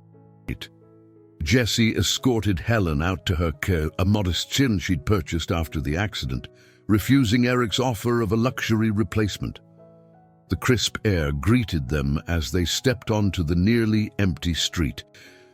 I'll head home, Helen said, hugging her folders close. But thank you for helping out tonight. It means more than you know. Jessie placed a hand on her shoulder gently, mindful of her lingering injuries. I'm proud of you, and I'm here if you need anything. She nodded, eyes shining in the orange glow of the street lamp. I do need you, she admitted softly, even if just to remind me that I can choose my own path. He stepped back, letting her settle into the driver's seat. As she drove away, Jessie stood for a moment in the quiet street, reflecting on how she was building a new life, brick by brick, choice by choice. And with each step forward, he felt more determined to be the helping hand she could rely on, especially when her own family seemed so intent on pulling her back to a life that no longer fit who she was becoming. Helen's growing resolve to pursue more meaningful work brought unexpected consequences.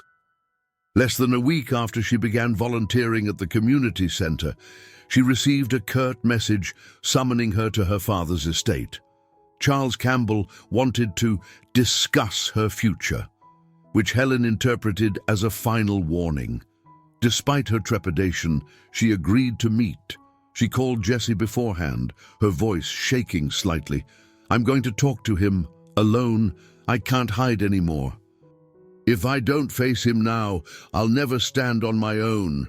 Jessie offered to accompany her, but she politely declined, explaining that she needed to confront her father herself.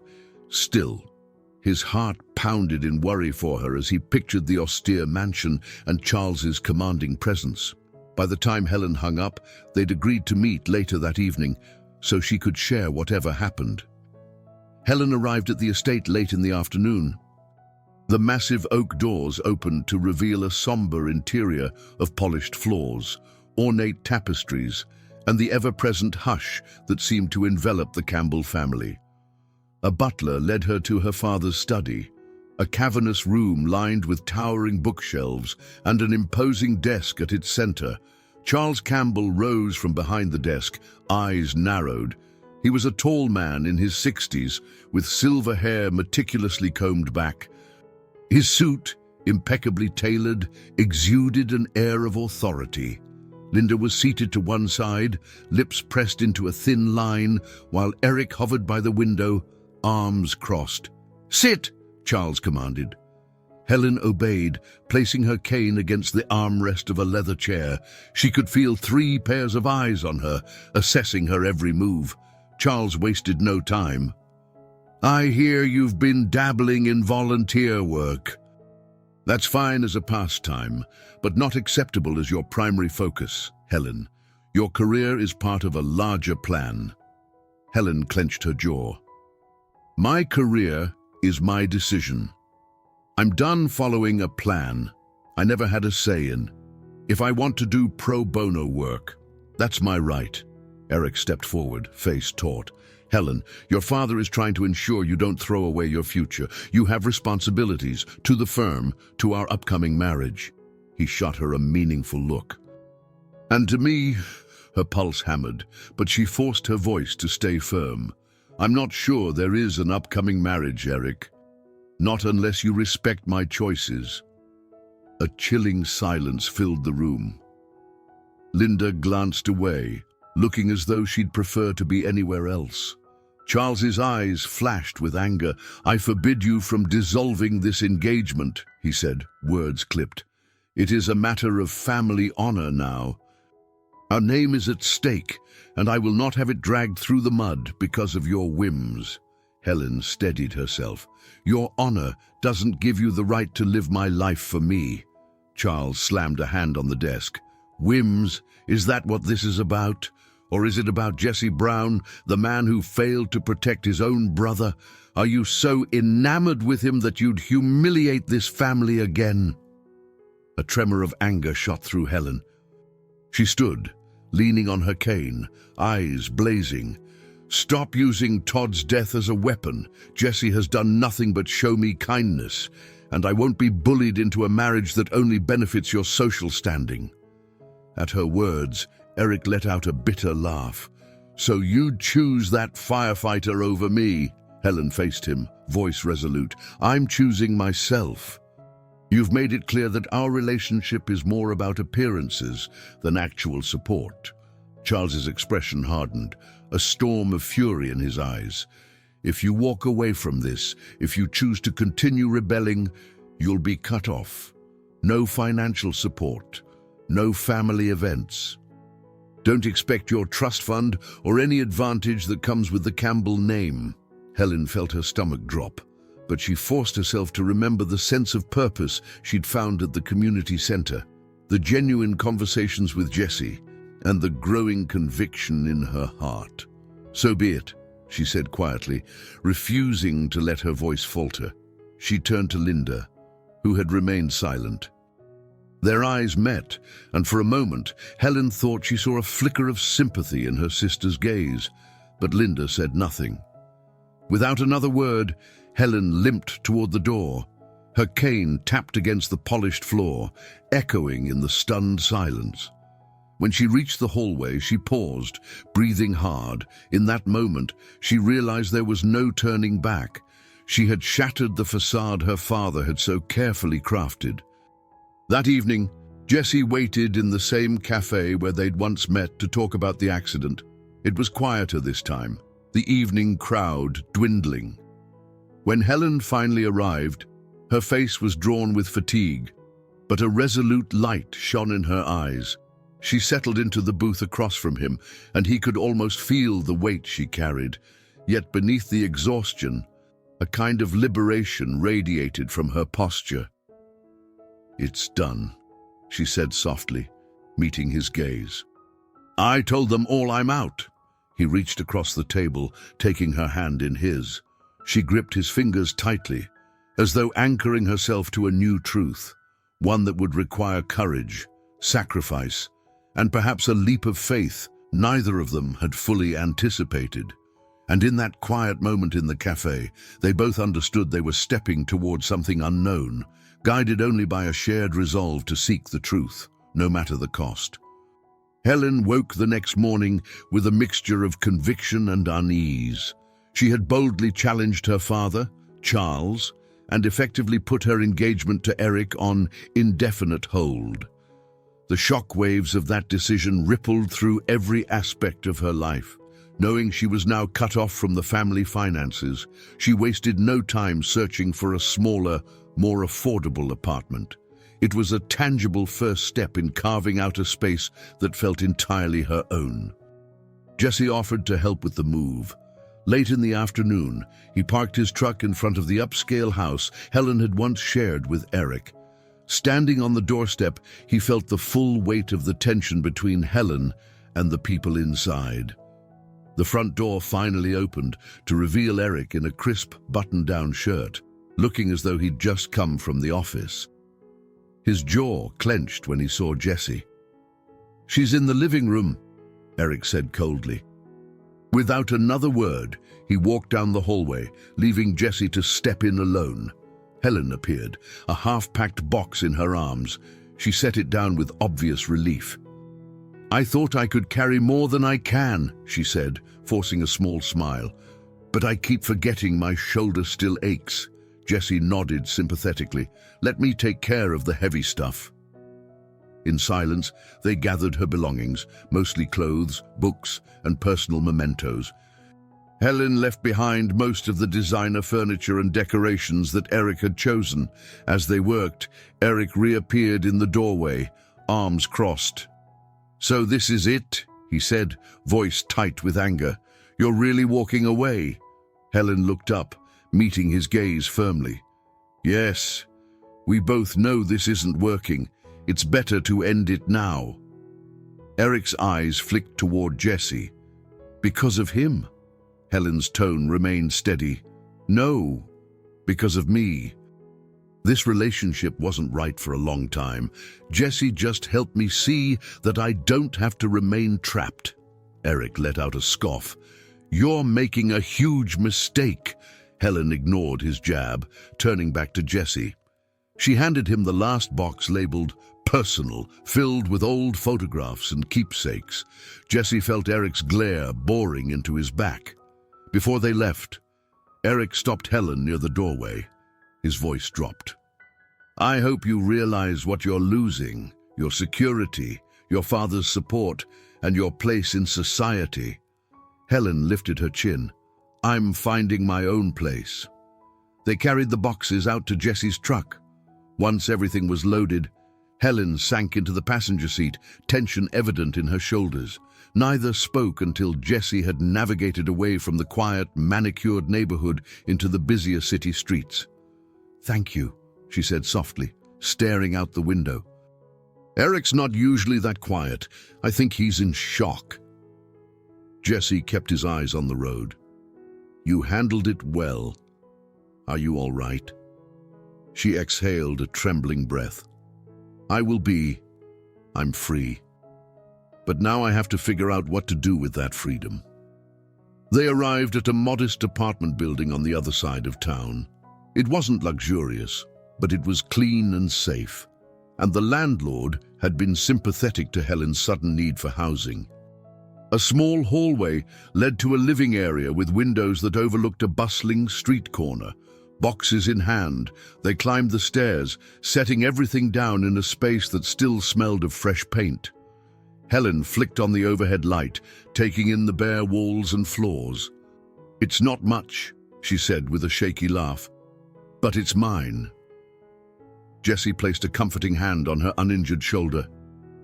"That's what matters. You'll shape it into a home soon enough." She turned to him, her eyes brimming with a mix of relief and uncertainty. "I never thought I'd be starting over like this," she whispered.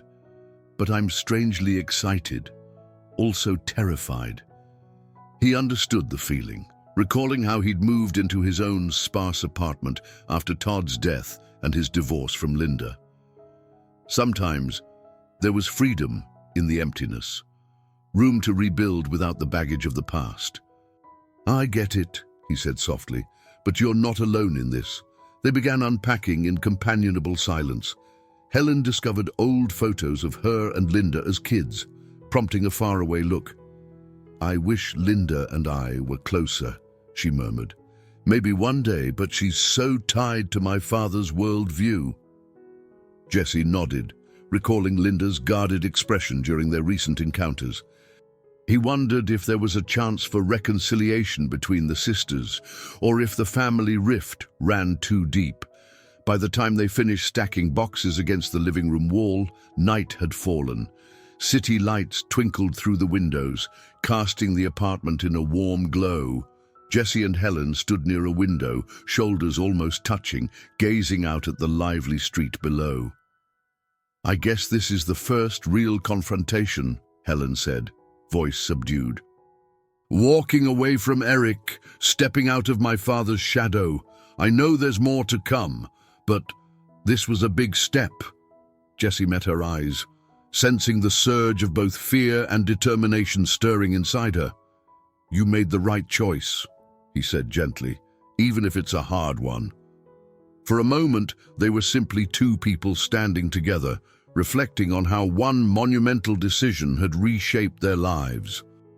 And though the road ahead promised to be fraught with obstacles, from Charles's backlash to the unresolved tensions around Todd's death, there was no denying the quiet power in Helen's decision to face this confrontation head-on. In the weeks that followed, Helen's new routine settled into place with surprising ease. She balanced her part-time corporate work, what was left of it, with her volunteering at the community center. Despite her father's threats, she still held her license to practice law, and a few sympathetic colleagues discreetly sent small cases her way, giving her the opportunity to build a modest client base of her own. Her evenings were quieter now. Instead of attending formal dinners with Eric or social events orchestrated by Charles, she found herself alone in her sparsely furnished apartment. On one such night, she sat cross-legged on the floor, a single lamp illuminating the room, sifting through old documents related to Todd's tragic fire. She wanted to piece together the timeline of events, understand more fully why Linda and Charles had blamed Jesse so vehemently. Photos of Todd, smiling and carefree, formed a stark contrast to the final report of the blaze. Helen's eyes traced the official statements. No evidence of negligence on the part of the first responders. Fire spread rapidly due to buildings' outdated wiring and a lack of sprinklers. She found no indication that Jesse was at fault, only references to structural hazards that had made the rescue nearly impossible. As she pored over the details, her phone buzzed. A text from Jesse. "How are you holding up tonight?" She typed back a quick reply. "Reading old reports. Trying to understand everything." His response came almost immediately. "Call me if you need to talk." Helen set the phone aside, hugging her knees to her chest. She couldn't shake the nagging sense that there was more to the story, something unspoken or hidden in the tension that still clung to Linda and Charles whenever Todd's name came up. But she also knew that the deeper she dug, the more she risked unearthing painful truths that could fracture her family beyond repair. The following afternoon, she visited the fire station on impulse, hoping Jesse might have a break. She found him in the station's gym, where he was finishing a workout, a light sheen of sweat on his brow. He gave her a warm smile that reached his eyes. "Hey," she greeted, lingering by the door. "I'm not interrupting, am I?" "Not at all," Jesse replied, setting down a dumbbell. "What's up?" She hesitated, then handed him a small folder containing copies of the fire reports. "I've been reading these. I see nothing that suggests you were at fault. So why do my father and Linda act like you let Todd die on purpose?" His expression darkened slightly. "They never outright said it was on purpose. It was more that I should have done something, some miraculous feat to save Todd." He wiped his face with a towel. I was only a volunteer firefighter at the time, but I was the first on scene. By the time the professionals arrived with more resources, the fire was out of control. Helen heard the pain in his voice. "I'm so sorry," she whispered. "No one should have to carry that alone." Jesse looked at the folder in her hands, a muscle twitching in his jaw. "Why are you digging into this?" She sighed, moving closer. "I'm learning that my family can twist narratives to fit their needs. I don't want to build my life on their version of the story. I want the truth." He nodded, exhaling slowly. "So do I. But the truth may not bring closure the way you think it will." Helen opened her mouth to reply, but the station's alarm blared. Jesse grabbed his gear, giving her an apologetic look as the call for an apartment fire crackled over the intercom. "I have to go," he said, pressing the folder back into her arms. "Please don't let this consume you. It's already cost us both so much." Before she could respond, he dashed off, disappearing behind the engine truck. Helen stepped aside as the firefighters hurried to their vehicles, hearts pounding, adrenaline coursing. The overhead lights flickered red in warning, and the blare of sirens echoed moments later as the engines sped out of the station. Alone, amid the organized chaos, Helen felt a rush of respect for Jesse's life on the front lines, always ready to charge into danger for others. It was a stark contrast to the calculated world of her father's business dealings, where manipulation was wielded with the same urgency Jesse used to save lives. She tucked the folder under her arm and left quietly, thoughts churning. The deeper she dove into these reports, the more she realized how complicated guilt and grief could become when intertwined with power and influence. She also recognized how fragile Jesse's sense of peace was, bound up in proving he'd done all he could to save Todd. That night, as Helen sat alone in her apartment, she sifted through more documents, determined to piece the puzzle together. She recalled Linda's cryptic comments, her father's veiled threats. A suspicion formed in the back of her mind. Perhaps the real reason they blamed Jesse was that admitting the fire was uncontrollable would also mean admitting they themselves could not have changed the outcome. Powerless in the face of tragedy, they'd needed a scapegoat. Closing the folder, Helen pressed her hands against her eyes. Weary but resolute, she had hoped these papers would provide clarity, yet they left her with deeper questions. For Jesse's sake and her own, she had to keep pushing forward, balancing the weight of the past with her newfound resolve to live openly, truthfully, even if that meant confronting the family she once believed she could never defy. Helen stood in her small kitchen, whisking eggs in a bowl while the sun streamed through the window. It was early, and the city outside was just waking up. She wasn't usually one to cook a big breakfast, but this morning felt different. She wanted to mark a new chapter in her life, a life defined by her own choices. A soft knock at the door signaled Jesse's arrival. She opened it to find him holding a small bouquet of daisies. "These seem cheerful," he said by way of greeting, stepping inside.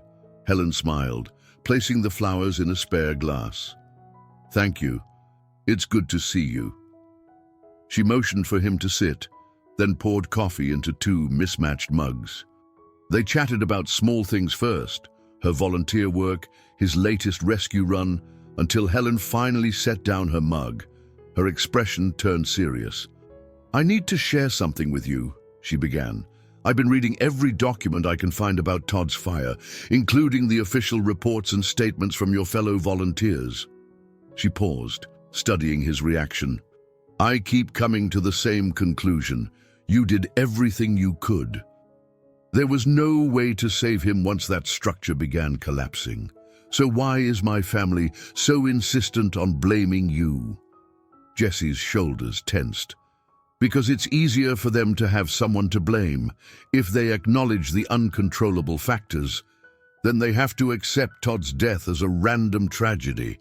He sipped his coffee, eyes clouded with old grief. They couldn't stand the idea that sometimes, no matter how hard we try, we can't control everything. Helen leaned forward, placing a gentle hand on his forearm. Then maybe we need to show them that the truth won't destroy them. My father acts like the only options are control or chaos, but maybe if he faced the fact that no one was at fault, he could finally let Todd rest in peace. A hint of longing flickered in Jesse's gaze. I've wanted that for so long. For them to understand I loved Todd, that I would have given anything to save him. Helen nodded. Then we work toward that. I don't know if they'll listen, but we can't keep letting their narrative tear you down. They finished breakfast with a renewed sense of unity. It was as if they'd both quietly decided to stand side by side against the weight of the Campbell family's anger. After cleaning up, Helen pulled out a notepad. We should list all the evidence we have and any new leads we might pursue. Maybe there's an investigator or someone from the building's ownership who could clarify more about that night. Jesse agreed, although the process clearly made him uneasy. This is all so tied up in my own guilt. Even if I wasn't legally responsible, there's always been that voice in my head saying, you could have done something different. Helen's eyes softened. I felt something similar with my family, like if I just did what they wanted, I'd have the life they envisioned for me. But sometimes we have to let ourselves off the hook. Some things aren't our fault. They spent the next hour jotting down notes, cross-referencing times and statements. Helen noticed that as they worked, Jesse's posture gradually relaxed, as if the act of confronting the facts head-on was peeling away layers of self-doubt. Likewise, Helen felt a surge of determination. She was no longer a passive daughter or fiancée. She was an active agent in her own life and, to a degree, in Jesse's pursuit of absolution. At one point, Jesse paused, pencil in hand. This is all well and good, but Charles isn't exactly the forgiving type. Even if we present this to him, will it matter? Helen gave a small shrug. I don't know, but maybe it'll matter to Linda. She's been caught in the middle. If we can show her the truth, maybe she'll speak on our behalf. Jesse nodded, eyes fixed on the scattered papers. He allowed himself a fleeting moment of hope. Sometimes I wonder what Todd would say if he were here. He'd probably tell me to stop blaming myself and to stand up to your father once and for all. Helen smiled, blinking back sudden emotion. Then let's do that. For him and for us. The morning sun had climbed higher, filling the small apartment with warmth. Their notes lay spread out across the table, an outward sign of an inward transformation. They were no longer beholden to the fear that once defined them. Helen was no longer the dutiful daughter catering to her father's wishes, and Jesse was not merely a guilt-ridden man haunted by a tragic loss. They were two people who had come to believe in each other's worth. That belief was forging a path that neither could have walked alone, and for the first time, they both sensed that confronting the root of past tragedy might open the door to genuine healing and a future not dictated by old ghosts. A late autumn chill swept through the city, and Helen felt it acutely as she waited outside a modest law office on the south side of Boston. She wore a warm coat, her hand resting on the cane she still occasionally needed. Jesse had messaged her that he was on his way. Stuck in post-shift traffic, she glanced at her phone, heart pounding with anticipation. She was here to see an independent investigator who specialized in reviewing old fire incidents. His name was Alan Rutledge, a retired arson detective with a reputation for meticulous research. If anyone could provide clarity on Todd's fire, it might be him. Jesse finally arrived, stepping out of his truck and hurrying over. "Sorry," he said, breath visible in the cold air. "Traffic was a nightmare." "Don't worry," Helen replied, her voice tight with nerves. "Let's go in." They walked into the building's lobby and took a creaky elevator to the third floor. Outside Rutledge's office, Helen steadied herself. "No going back now," she said softly. shooting Jessie a determined look. Inside, they found a cramped waiting area with outdated furniture. A cheerful assistant guided them to Rutledge's office, a small space packed with filing cabinets and stacks of folders. The investigator, a lean man in his early 60s, rose to greet them. Rutledge motioned for them to sit. "I'm familiar with the general details of the Todd Brown case," he said, donning wire-rimmed glasses. "A tragic event. You said you had documents you wanted me to review." Helen handed over a folder containing the key reports, testimonies, and data gleaned from city records. While Rutledge flipped through the pages, his sharp gaze darted from one piece of evidence to the next. Jessie and Helen sat in tense silence, exchanging worried glances. "Have you noticed anything suspicious so far?" Jessie finally asked, voice subdued. Rutledge tapped a line of text with his pen. "Nothing that suggests arson or foul play, if that's what you mean. The official cause was electrical overload plus faulty wiring. It all escalated very quickly." Helen exhaled, somewhat relieved. "That's consistent with what we've seen. We just need a professional opinion that it was uncontrollable, that no first responder could have done more." Rutledge removed his glasses, leaning back. "Based on what I'm seeing, if you were the first on scene, Jessie, and the building was already engulfed, there was little you could do. The structure wasn't up to code, which explains why it collapsed so fast." Jessie's shoulders sagged as if he'd been holding tension for years. "Thank you," he whispered, his voice thick with emotion. Helen rested a hand on his arm. "So this confirms what we already believed. But will it change anything for my family?" Rutledge offered a sympathetic smile. "I'm just an investigator, not a therapist, but these findings clearly show no individual was at fault, neither the victim nor the responders."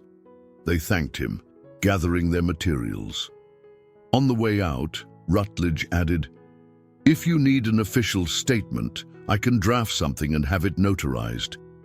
It might help if you're facing any legal or reputational threats." Helen nodded gratefully, promising to follow up. Outside in the hallway, she and Jessie paused, looking at each other with cautious relief. "We have a solid expert opinion now," she said. "This might help convince Linda or even my father, if he'll listen." Jessie slipped a protective arm around her shoulders, mindful of her still sore side. "It won't bring Todd back, but maybe it'll close a chapter of blame." They descended the stairs, the echo of their footsteps matching the unspoken hopes in their hearts. Later, they climbed back into Jessie's truck, letting the engine warm up as they watched light flakes of snow dance in the streetlights. It felt like the city was shifting seasons right before their eyes, mirroring their own transition toward confronting the past with new clarity. As they drove through the dusky streets, Helen thought about the next step, presenting these findings to her family. She dreaded facing her father's disapproval, but the knowledge that Jessie could finally have official confirmation of his innocence spurred her on. Eventually, they pulled up to Helen's apartment. She turned to Jessie. "We should reach out to Linda first, don't you think? She's more likely to read the report before Dad will—" Jessie considered it, his jaw tight. "Yeah, Linda might at least look at the evidence calmly, even if she's still conflicted." Helen leaned across the truck's console, resting her hand lightly on his. "You ready for this? It could get messy." He managed a small smile. "I've lived under this cloud for so long. I'm ready for some clarity." "Let's do it." They parted with a lingering hug, and Helen carried the weight of that meeting with Rutledge into her apartment. The dryness in her throat wasn't from the winter air, but from the anxiety roiling in her stomach. She was about to confront her sister, and by extension, her entire family's narrative about Todd.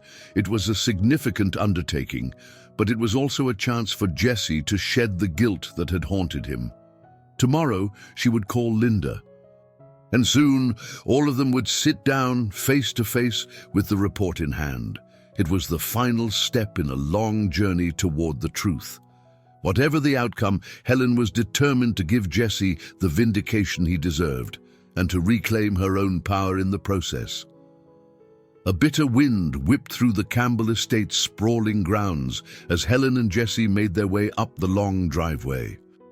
The mansion loomed before them, its grand columns and carefully manicured hedges exuding a cold majesty.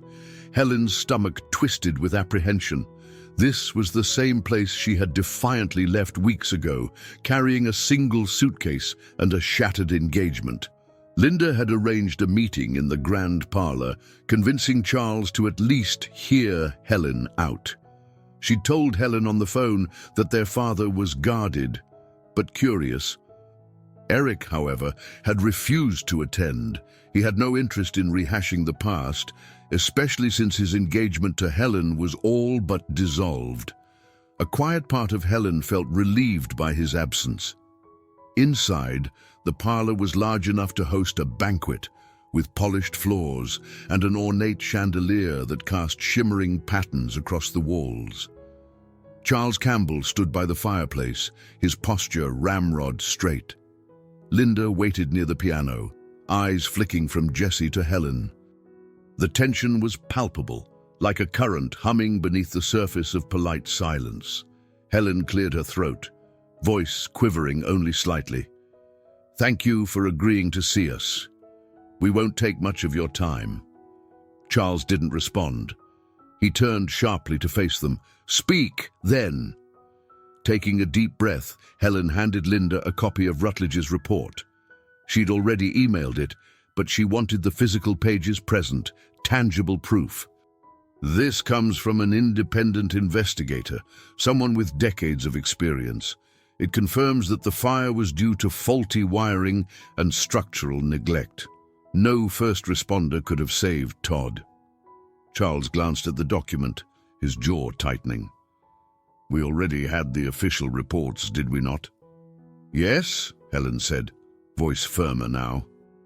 "But this expert opinion reinforces that no single person was to blame, and certainly not Jesse." She tilted her head toward Jesse, who stood quietly, his eyes never leaving Charles. Linda stepped closer, scanning the report. Helen caught her sister's slight frown, as though wrestling with the conflict of loyalties that had always dogged her. Finally, Linda looked up, meeting Jesse's gaze. "I see no reason to doubt these findings. It appears we may have overreacted." Charles's face hardened further.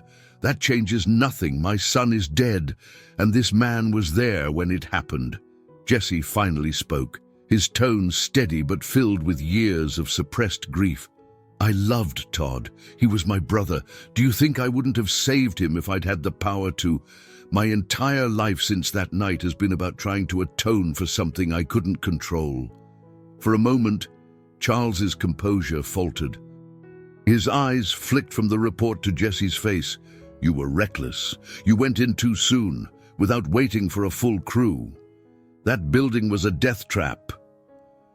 "Yes," Jesse said softly. "I did go in, because I couldn't wait knowing Todd was there. But it was already too late. The fire spread and the roof collapsed. You can't imagine how many times I've replayed that moment in my head." Helen stepped in, speaking directly to her father. "You've clung to blame because accepting the randomness of it is more painful, isn't it? It means Todd's death wasn't preventable by wealth or status or any of the power you're so proud of." Charles's eyes blazed. "You dare lecture me in my own home?" Helen swallowed hard but held her ground. "I dare, because I'm done letting fear rule our family. We lost Todd. We lost a chance to grieve together because we were too busy blaming Jesse." Linda moved beside Helen, uncharacteristically quiet.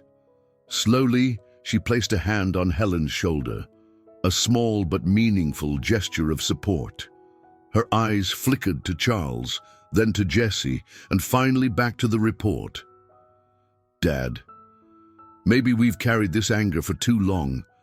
It won't bring Todd back." The old man's shoulders sagged slightly.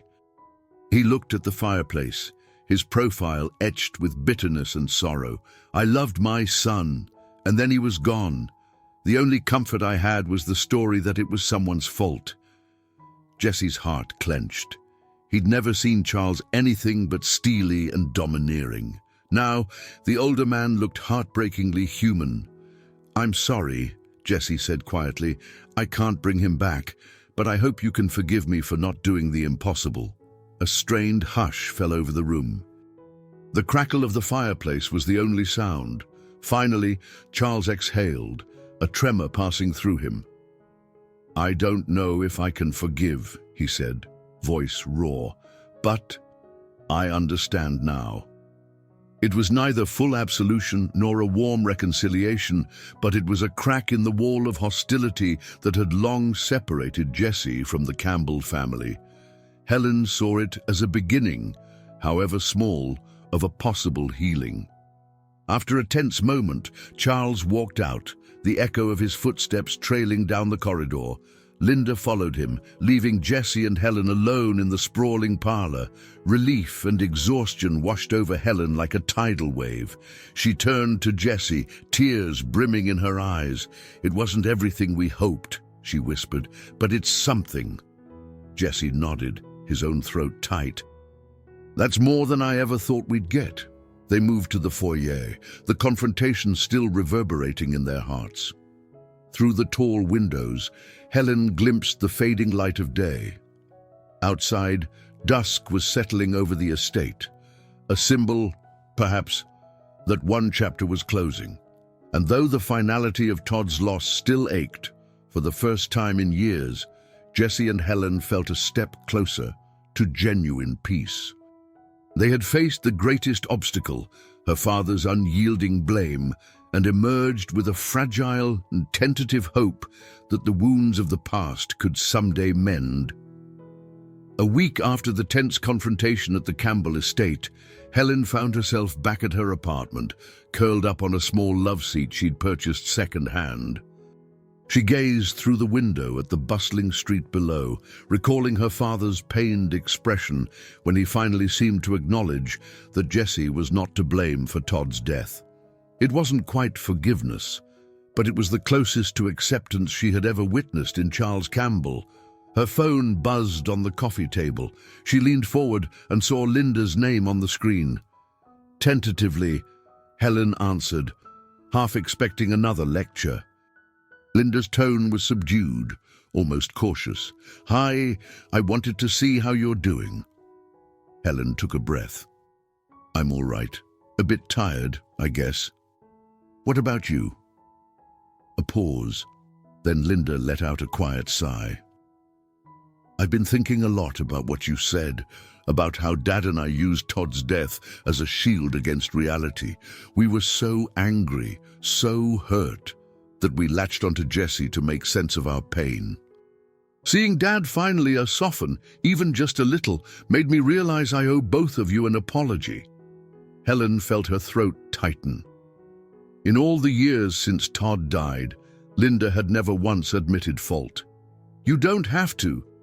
Yes, Linda interrupted, her voice trembling slightly. I do, and I know words alone aren't enough, but for what it's worth, I'm sorry. Helen closed her eyes, letting the sentiment sink in. I appreciate that. Truly. They spoke a while longer, and Linda mentioned that Charles had been quiet since the meeting, more withdrawn than usual. He hadn't explicitly reversed his decision to cut Helen off financially, but Linda hinted that he was rethinking some of his harsher stances. Helen found herself feeling oddly protective of her father, now that she knew how deep his grief truly ran. Maybe it's a process, Helen offered. He needs time to reconcile everything. Linda agreed, then changed the subject. Have you talked to Jesse? How's he holding up after finally hearing Dad admit there was no fault on his part? Helen pictured Jesse's gentle smile. I think it gave him a sense of relief, but it also stirred up emotions he'd kept buried. He's been quieter lately, more reflective. She paused, fiddling with a loose thread on her couch. But we're close. Closer than I expected. Linda was silent for a moment, then said in a subdued tone, "He's a good man, Helen. I see that now. I wish I'd seen it sooner." By the time the call ended, Helen felt a warmth in her chest, an openness she hadn't experienced in her family before. It wasn't a tidy resolution, but it was a step toward healing wounds that had festered for too long. Shortly after hanging up, she heard a knock on her door. She opened it to find Jesse standing there, a faint smile on his face. "Hey," he said, stepping inside. "I was in the neighborhood. Thought I'd check on you." She gestured for him to come in. "You must have read my mind. Linda just called." His eyebrows rose. "How'd that go?" Helen led him to the couch, where she recounted the conversation. Jesse listened, relief evident in his posture. "That's good," he said quietly. "A real apology from Linda." "Didn't think I'd see the day." Helen tilted her head. "She seems genuine. I think even she's realizing life is too short to harbor resentments." She asked how you were doing. Jesse's expression softened. "I'm okay. Feels strange not having that constant blame looming over me, like I should be looking over my shoulder, waiting for another accusation." He exhaled a slow breath. "But I'm trying to accept what happened, both the tragedy and now the slight shift in your father's stance." Helen reached for his hand, entwining her fingers with his. "You deserve peace, Jesse." Their hands remained linked for a moment, the silence conveying more than words. Although their relationship was still unfolding, there was a shared understanding that they'd weathered a storm together, one that had tested their resilience and uncovered vulnerabilities neither had fully acknowledged before. Jesse eventually cleared his throat, glancing at the box of documents on Helen's small dining table. "Are you still helping out at the community center next week?" She nodded. "Yeah, the pro bono cases are piling up. It's overwhelming, but in a good way. Feels like a place where I can make a real impact." He gave her hand a gentle squeeze. "You're doing something meaningful, Helen. Don't forget that." They fell into a light-hearted conversation about the center, about Jesse's latest shift at the station, and about the simple day-to-day details that made life feel normal. Outside, the autumn sun cast shifting patterns on the windowpane, a subtle reminder that seasons were changing. Helen offered him a cup of tea, and they settled side by side, letting the peaceful moment wash over them. For all the upheaval and the difficult confrontations, here they were, sharing an ordinary afternoon that felt extraordinary simply because they could finally breathe free of blame. In the stillness, Helen sensed that while the scars were real, she and Jesse had found a new perspective, one where past tragedy did not dictate their future paths. Jesse's life at the fire station settled into a familiar rhythm, but it no longer carried the same undertone of guilt. On a crisp morning, he stood by the gleaming red engine, polishing the metal fittings while chatting with Marco, the rookie who had always looked up to him. "You seem different," Marco remarked, leaning on a nearby tool rack. "Lighter, I guess." Jesse paused, considering the comment. "I suppose I am. Things are starting to make sense." He thought about how Captain Warren had taken him aside earlier that week, quietly acknowledging the change in his demeanor. "You're calmer, more focused," Warren had said approvingly. "That's the Jesse I always knew was there." Later that day, as Jesse finished his shift, a text from Helen flashed across his phone. "Come by the new legal clinic at the community center if you can. I want to show you something." Curiosity piqued. Jesse drove over. The community center bustled with activity, children running down the halls, volunteers organizing a food drive, and a queue of people waiting for free legal consultation. When he finally spotted Helen, she was in a makeshift office partitioned by thin curtains. She wore a simple blouse and black pants, her hair pulled back in a loose ponytail. Despite the faint lines of fatigue under her eyes, she radiated purpose. He waited until she finished advising a client, then slipped through the curtain. "This place is packed," he observed, smiling. "Didn't realize so many people needed help." Helen rubbed her temples, sounding both proud and overwhelmed. "It's incredible and a bit heartbreaking. But I'm glad to be here. Let me introduce you to someone." She led him into a small side room that had been outfitted with donated furniture. A tall, middle-aged woman with a kind face rose from behind a desk. "Sarah Johnson," the woman said, offering her hand to Jesse. "I'm one of the coordinators." Helen explained that Sarah had helped her set up a formal clinic within the center. With Helen's expertise and a few other volunteer lawyers, they hoped to handle everything from eviction notices to minor criminal defense cases. "Eventually," Helen added, "we want to expand into family law issues, especially for women who need protection orders or custody help." Jesse looked around, impressed by the organized chaos. "You're really building something here." Helen's eyes sparkled. "I want to offer people in crisis a safe place to seek justice. That's what law should be about, right? Empowering the powerless." He nodded, feeling a surge of admiration. "I think Todd would be proud." She blinked, and a soft smile curved her lips. "Thank you for saying that." Over the next hour, Jesse watched Helen consult with various community members. She explained legalese in plain language, comforted those who were anxious, and even coaxed a smile from a tearful single mother facing eviction. It reminded him of the rescue work he did as a firefighter, two different professions, yet both driven by a desire to protect and uplift. When her shift ended, they stepped outside into the late afternoon sun. A mild breeze stirred the fallen leaves near the entrance. "This ordinary routine feels good, doesn't it?" Jesse asked, offering her an arm to lean on as they walked across the parking lot. Helen linked her arm through his. "Yes. Sometimes I can't believe how much my life has changed, but for once, it feels like I'm living on my own terms."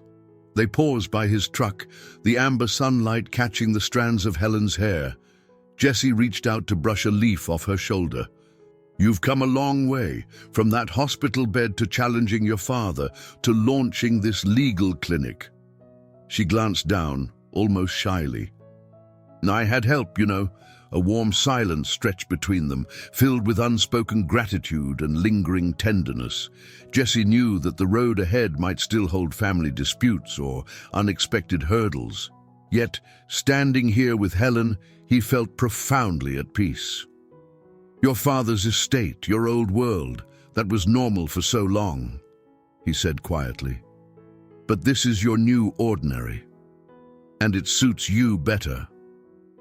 Helen squeezed his arm. "It does, and it suits us.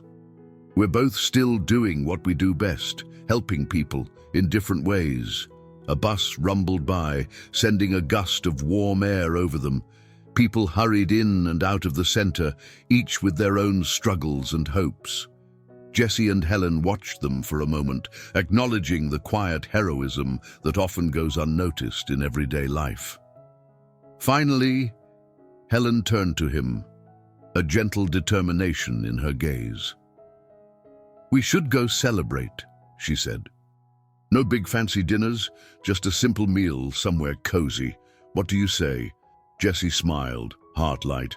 "That sounds perfect." They climbed into his truck, pulling away from the community center, letting the comfort of a renewed ordinary life guide them forward. In the reflection of the rearview mirror, Helen caught sight of the building's worn brick facade, feeling a renewed sense of purpose. She and Jesse had each found a calling that aligned with their true selves, and no matter what challenges might arise, they had established a new normal, one driven by compassion, understanding, and a humble acceptance of life's fragility. The following Saturday, Helen organized a small workshop at the community center for local women interested in legal advice. The turnout surpassed her expectations. 20 or more women of varying ages filled the cramped multi-purpose room, eager to learn about tenant rights, basic contract law, and personal safety measures. She enlisted a few fellow lawyers to help answer individual questions after the session. Jesse arrived halfway through, quietly slipping into a seat near the back. He watched Helen lead the discussion with calm expertise, demystifying complex legal terms. The passion in her voice was palpable, and he found himself grinning, proud of the confident woman she had become.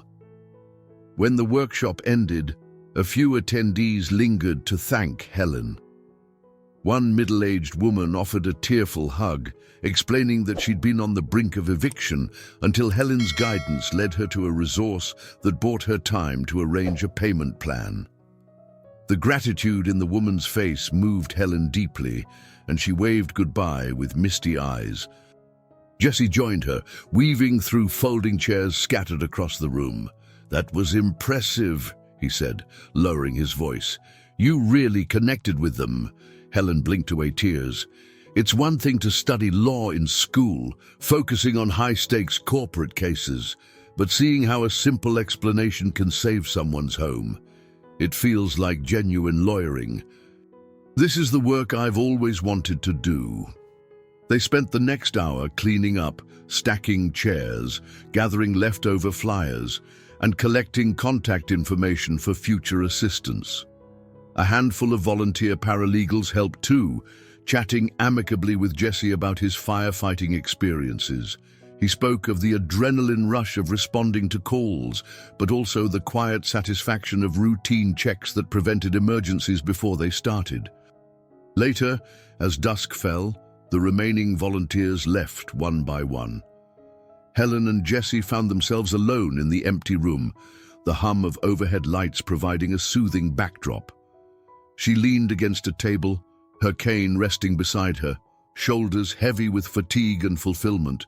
"You must be exhausted," Jesse commented, noticing the shadow under her eyes.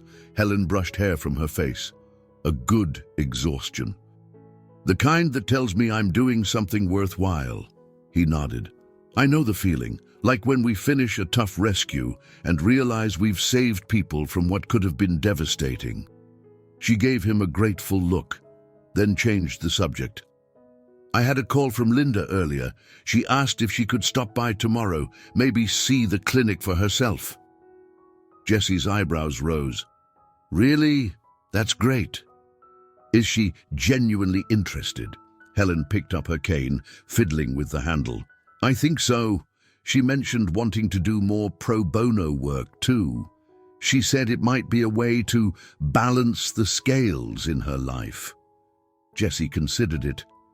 People can change. I never expected to hear Linda talk about balancing scales in a moral sense, but maybe your father's partial admission opened a door for her.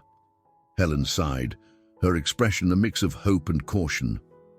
"I want to believe that." She also hinted Dad isn't as combative as he was.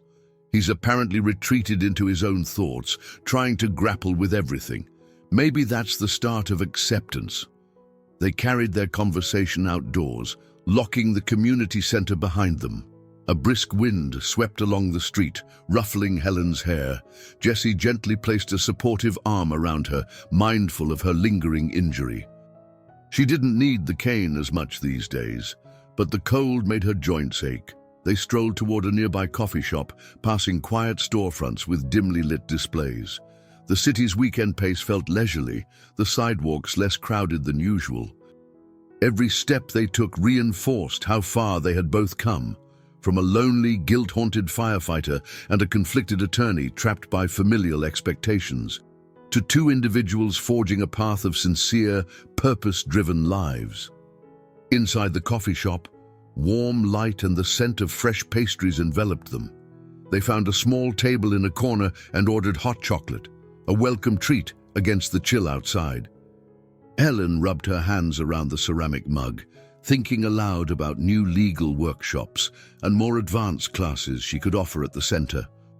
Jesse listened intently, occasionally chiming in with suggestions for safety presentations or emergency preparedness sessions. "You know," Helen said, her voice thoughtful, we're in a position to share what we've learned.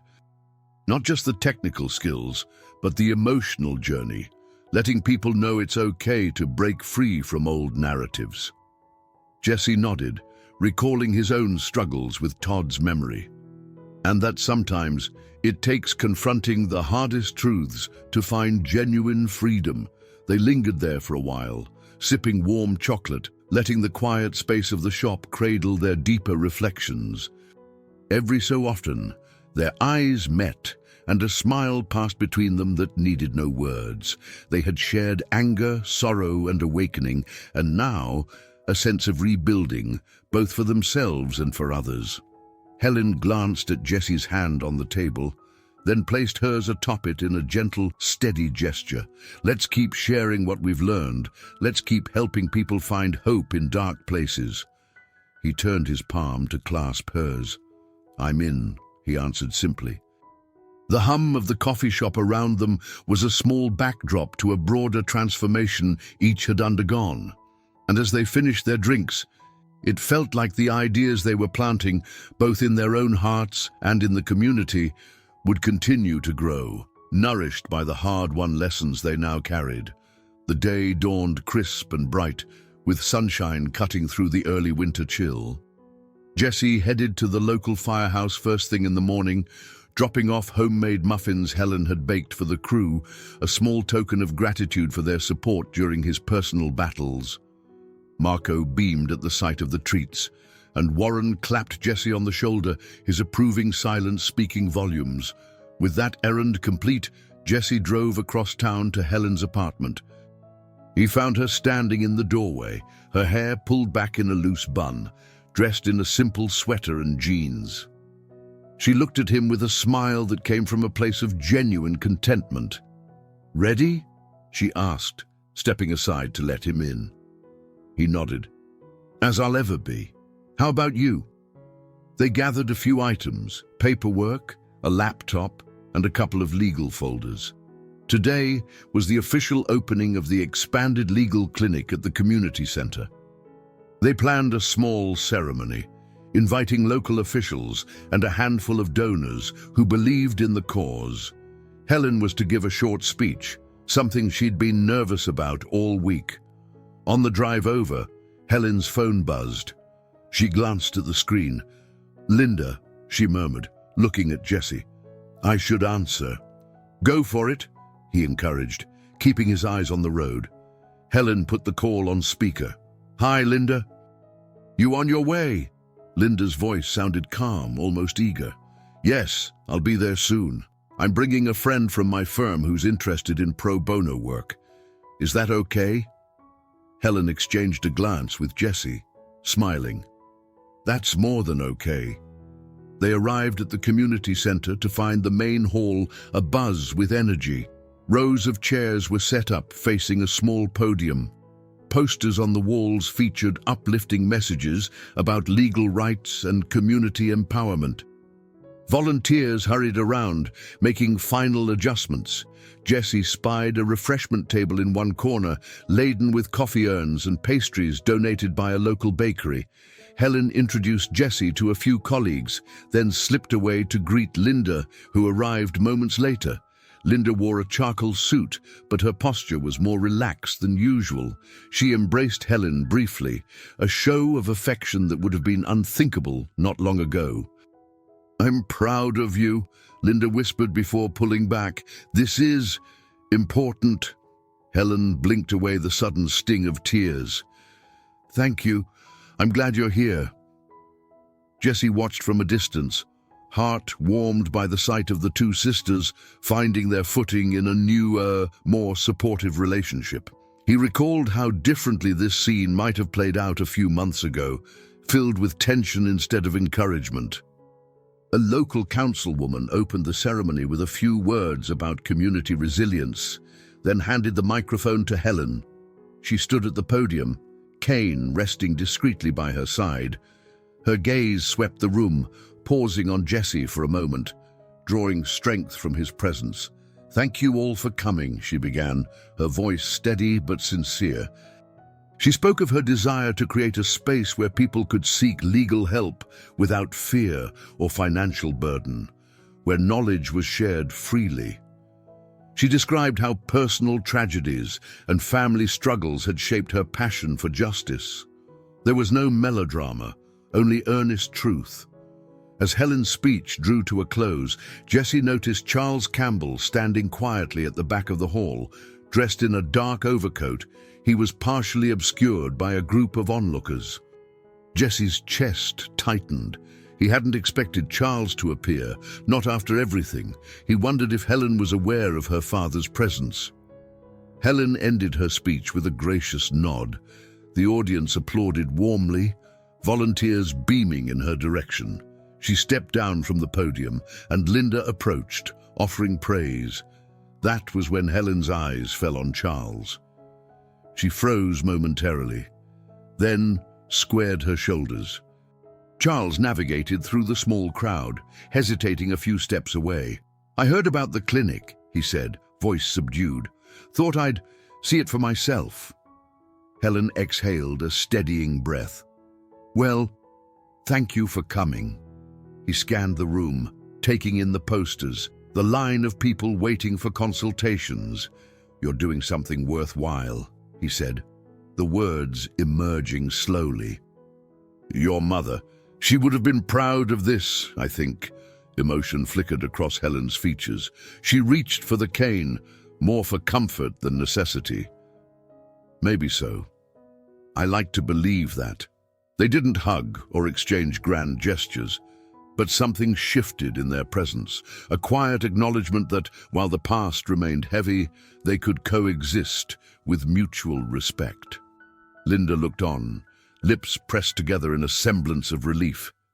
Jessie quietly made his way over. He nodded politely at Charles, who gave a curt nod in return. It wasn't warm acceptance, but it also wasn't open hostility.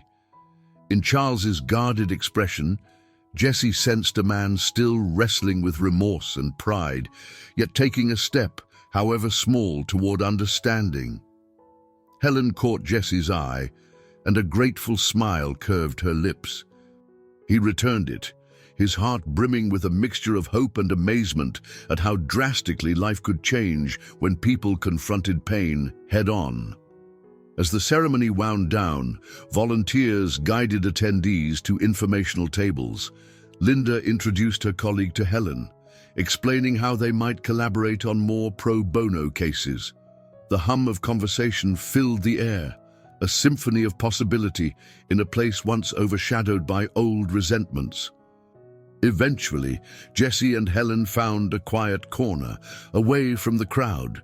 She leaned against him for a moment, eyes shining with both pride and humility. He wrapped an arm around her waist, steadying them both. "You did it," he whispered. "No," she corrected softly, her gaze taking in everyone around them. Linda, Charles, the volunteers, and the new faces seeking help. "We did it. All of us, in our own ways." She rested her head against Jessie's shoulder, and he felt the warmth of her breath. The center buzzed with optimism, the faint notes of renewed resolve weaving through every conversation. Outside, the winter sun cast soft light against the windows, illuminating the new bonds that had formed. Among a family once broken by grief, between two souls learning to trust again, and within a community ready to embrace a second chance at hope. I hope you enjoyed today's story. Subscribe to the channel so you don't miss more stories like this. Leave a like and comment below what you thought of the story. See you in the next video.